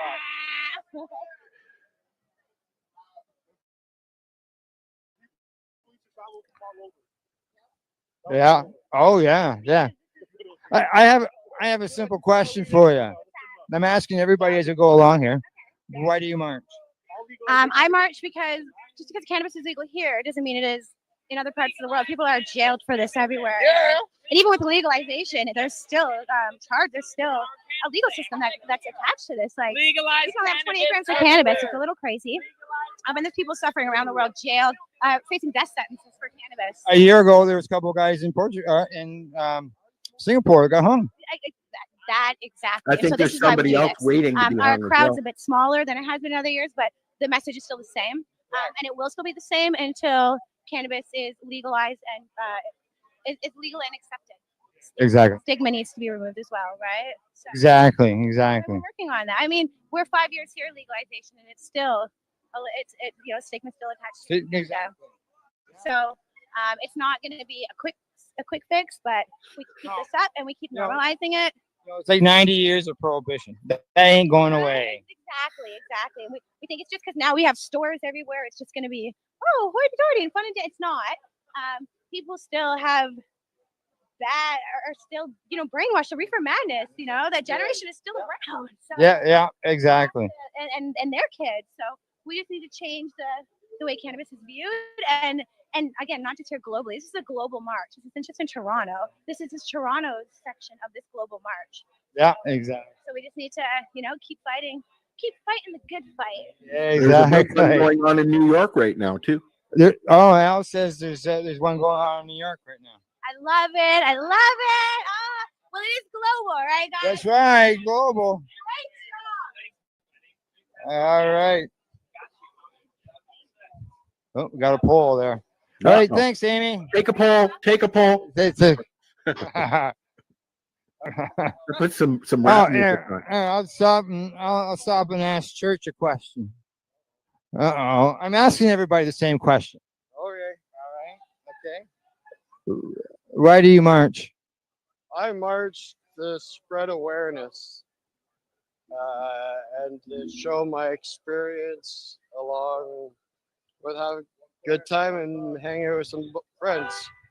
That's right. Yeah. Awareness is good. Okay. Thank you. Bye. The Hamilton Hey, Police Headquarters. I've got 11 here, and I've got a question for 11. Okay, you go ahead and I asked this question of everybody I've been talking to during the march. Okay. Why do you march? 7.5 inches. Oh, sorry, what? Why do you march? I thought it was something else. I thought you were gonna ask me something else. I mean, one, it's just great to see everyone. Let's be honest. Should we keep walking? Let's not lose the herd. So it's definitely a community thing. It's definitely a beautiful energy, but we got to show up just like with the podcast as the different manifestations as we are as like consistent cannabis users and community members to show how diverse. Like you got to show up for it to kind of like share the colors inside of the community and kind of just like represent. So I think it's rewarding definitely to be part of it, but yeah, like to show up into March, I think you gotta give that respect to the plant by like presenting yourself as part of something that is involved with cannabis. So that's I feel like it was just representing, but also it's totally selfish. It's 100% selfish because I just get to hang out with a bunch of stoners. Yeah, dual purpose, fight for cannabis law reform and hang out with friends. Yeah, I feel like like we even just shifted the energy to like fun. I mean, it feels protesty because we have a chant, but it's like, me, I prefer to kind of focus on the, on what's working, on what the positive is. So if we can all just constantly live a good example, like by checking ourselves first, and then what people notice of the community is positive. Like, look, everyone's just goofing around, laughing, being creative, colorful bunch. Like, it's about the opportunity to, offer that impact is like what collectively as a group a stoner's supposed to like be. Not that it's period after this group. It's just like here's a bit. Here's like a Toronto vibe. Yeah. And in this march are some people who've been here since the beginning, and it's good to see that this year's a bigger march than last year. And last year was sort of it wasn't really much promo or anything, and this year there's some promo done, and we got more people out. Just keep moving with it, man. That's it. Let the momentum build. Do it all again next year. Just try to build again, rebuild. It's always a fun time, and it gives you the opportunity to probably try some new shit or smoke a joint with someone you ain't never smoked a joint with before. Somebody maybe you only knew through Facebook. Well, that's what I said. I was joking about that when I was getting the chance together. I'm like, it's like this is a fucking bunch. Like I see a bunch of faces that I only see online. Yeah. Well, it's true. It's true. So, all right, 11. Well, let's shout out to where people can find you, man. Discipline Stoners. Me and my wife, Winnie Clark, have a podcast called Discipline Stoners, and I mean, a bunch of people who are here have been on it and will be on it. And we just are lucky enough to be documenting this time period in history and going at it through the lens of mindfulness. So that's like what we talk about. And yeah, we do canna covers, all sorts of stuff like that. So you can check us out. Discipline. We'll have a show about the march. And after, yeah, I don't know. I don't know. Yeah, maybe a song. Yeah. Damn, didn't someone catch the ball? I think Spliff McKenzie. We just made history. I was just freestyling, and then a homie comes up and starts freestyling next. It was awesome, and like there's always those moments that and authentically, and when you exist in the cut, Yeah, exactly. All righty. Documenting it. Oh yes. Been doing it for years. We used to just do it in audio. Now you got the cameras going, so yeah, that's right. Cannabis. There we go. All right. Thanks, 11. Yeah, buddy. Good chat. Thank you. Good to see you. I got a question for you, Val. All right. Why do you march? Because we can. Yeah, we can. That's right. It's allowed in our country. We sure can. There's a lot of countries where you can't. Absolutely, you bet. And we're so lucky to be here in Canada. Mm-hmm. That's right. Yeah. 11 getting the chance going there. Job. Yeah, he does, doesn't he? Eh? Yeah, totally. All right. Oh, okay. On to my next interview, I guess. Yes. Pop-up question. That's what I'm going around asking everybody. Why do you march? That's a great question.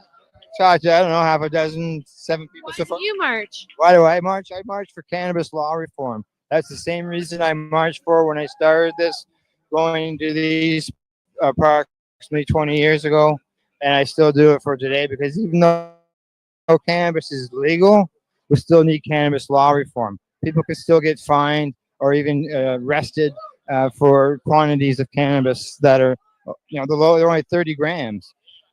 Some people need more than that. Or you go camping for 2 weeks, you're going to take, for some people, 30 grams isn't going to be enough. So people risk that. There's the taxes. There's people getting just arrested. There's other stuff as well. If you could deal with those excise taxes, that would help lower the cannabis. Maybe make it so that you don't have to climb a mountain and swim through the ocean in order to get to the regulatory part of it all. Yeah, agreed. So, all right, Val. Good talking to you. Hooray. Hey, Thomas, how you doing? Good. I got a quick. Yeah, that's right. I got a quick question for you. Ask away. All right. Legalization globally, and for me, it's logical legislation here in Canada. We're just doing it badly for the wrong reasons. So for me, I want to stand against that. Still fighting for cannabis law reform. Exactly. What a way to say it. Yeah, that's what I thought. I was thinking, well, why do I march? And I thought, well, why did I march in the beginning? And it had to do with to change the cannabis laws because cannabis is illegal, right? This is the second march for me in the 25. I think I went 20 years ago when I moved way too much weed to be out here openly. I never went again. Now back then I was marching for cannabis law reform, and today I still march for cannabis law reform because there's things that could be changed.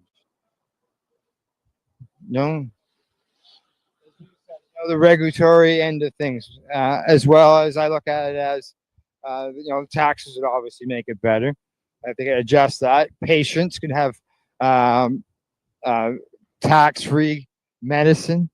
Why not a location where a patient can actually go into and get their medicine and talk to somebody who's, Well, I would just take the boot off the neck of the industry. It's stifling innovation. Nobody can move. It's a stranglehold in favor of monopolizing for corporate interests that do not care about the average Canadian, doesn't care about the medical patient, doesn't care about the recreational user. Let's smarten up. Yeah, exactly. And some countries use us as an example of way to do things, and we're still fighting in order to make change. Yeah, well, one punch at a time, right? That's right. Exactly. All right, Thomas. Thank you. All right, keep marching. We will. I think the newbie is burning up the tires on the little Nugs cart here. I don't even know if the baby's still in there. Oh, really? It's been a long time since I've Well, looked. you got it tied in there pretty good, though, with the string and all. It's pretty secure, but ever since he's become mobile, he climbs out every once in a while. So, yeah, how big is Toronto? I'm sure we'll find him later. So I have a question for you. As you said, you're the newbie. Why do you march? To have the conversation or to encourage having the conversation. I think my biggest thing is I do not like the fact that any conversation is cut down because people are uncomfortable or they only want one side to be told. And I think that the conversation regarding cannabis isn't fully being told or fully allowed to be told. And I think that's both the positives and the negatives. I'm not even advocate that it's, the miracle. I don't think anything is the one and all thing, but people have to at least be willing to do the studies on it, have the conversations. What is it actually doing? Where does it help? Who can it help? And allow people to find that personalization that I've really come to understand. Like I used to think that weed equals weed.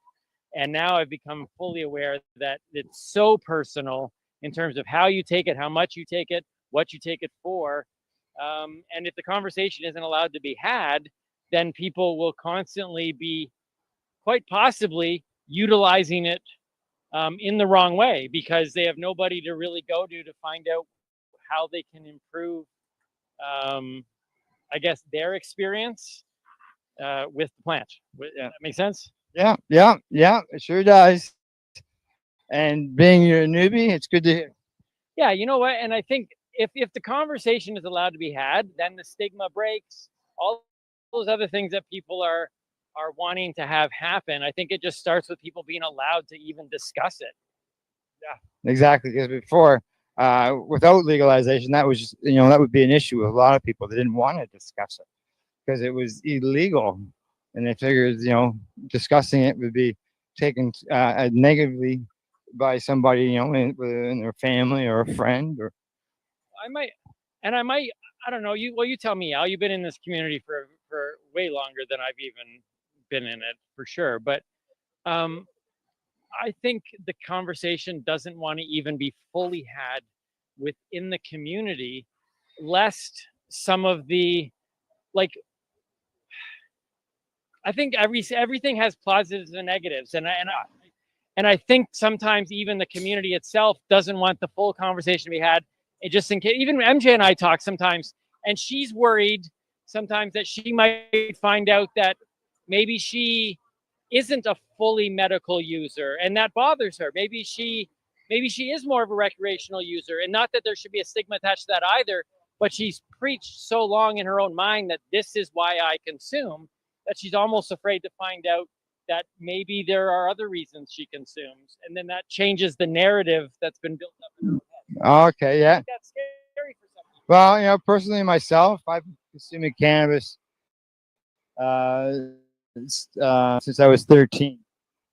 And when I became a patient when I was 41, it was something that I knew I could use as the benefit wise, and would help me. There was a benefit for me to consume it because it was going to help me with my condition. And because of cannabis, I never got prescribed any opiate drugs other than when I was hospitalized. Do you So because I couldn't shut up. so let me ask you this, just because we're talking conversation, or having the conversation. Yeah, and we're stuck here. One of the things that, in regards to opening the conversation, and I'd love to have your opinion on this, is MJ and I talk a lot about the consuming it through the burning consumption, through smoking it, and the health benefits that can come from cannabis, but also, there's also the negative side of, that form of consumption can certainly do damage to lungs. And I think that's the conversation that even people in the community are afraid to have, because everybody just wants to talk about it as if it's this perfect thing. How do you feel about that concept of that form of consumption? Oh, I've been a toker all the way along, but I push and discuss the non-smoking methods because I don't expect somebody who, let's say, is 75 years of age and is going to start using cannabis medicinally, who has never smoked anything in their life. I don't think that they should be forced to smoke cannabis, and that was part of the argument before the courts back in 2013, because at that time smoked cannabis was the only way that we were legally allowed to consume it as patients.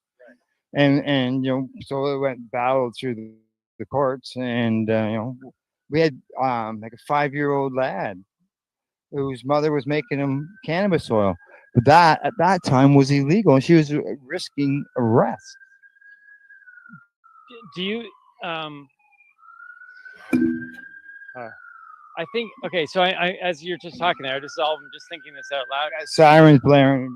All right, MJ always makes comments about the fact of, 5 years ago, this whole place would have scattered as soon as they heard the sirens go.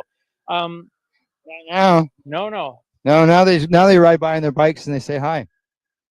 I think one of the things also about why I advocate for having the conversation is because of things like you just described, where somebody now comes into the world of going, okay, there is a more natural way for me to maybe, fight against some drug that maybe the pharmaceuticals have been working with them with, and now they're like, oh, well, maybe cannabis can actually do it for me. But there's very few people, though, that they can actually go to have the conversation to say, hey, guess what? you don't have to smoke it, because the stigma and the perception is like, I thought that was the only way it was ever consumed. Like, the fact that there's so many methods now has blown my mind over the years. But again, it goes back to having that conversation. People still don't know. So now they're thinking, oh man, I could probably use cannabis, but I don't want to smoke it. And they don't even realize that there's an option. Except they don't. That only happens when people are willing to sit down and go, we talked about bud tenders being kind of handcuffed, that they're not able to, they often are the doorkeeper, and someone comes in and they're interested in trying something, but the bud tenders aren't equipped and empowered and trained enough to really share any information with them.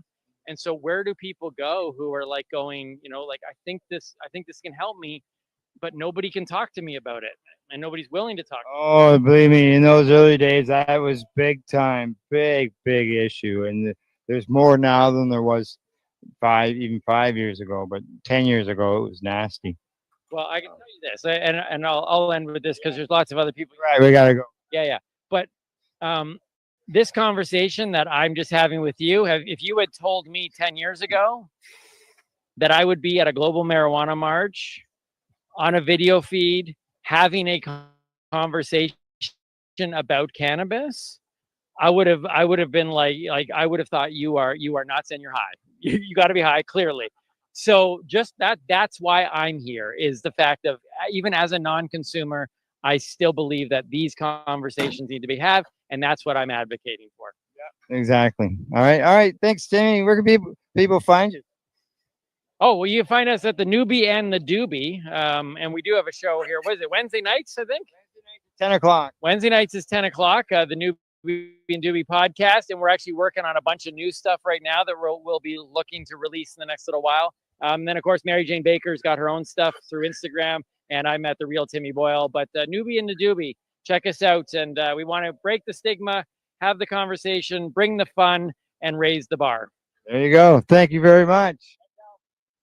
All right. Okay. All right. Well, signing off here. We're live here at the Global Marijuana March at Queen's Park, Toronto, the North. And come on, check us out. We'll be here, well, obviously, till after the 420. If you're close, stop in for a visit. Check out our vendors. Talk to you later. Bye-bye.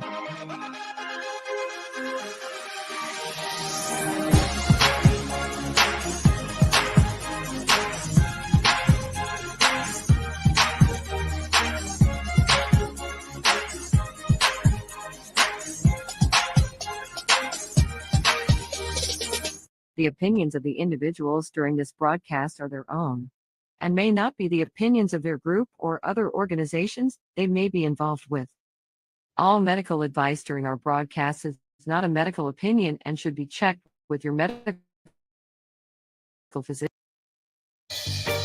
You're watching the 420 Pace, found at 420pace.ca. You're watching the 420 Pace, found at 420pace.ca.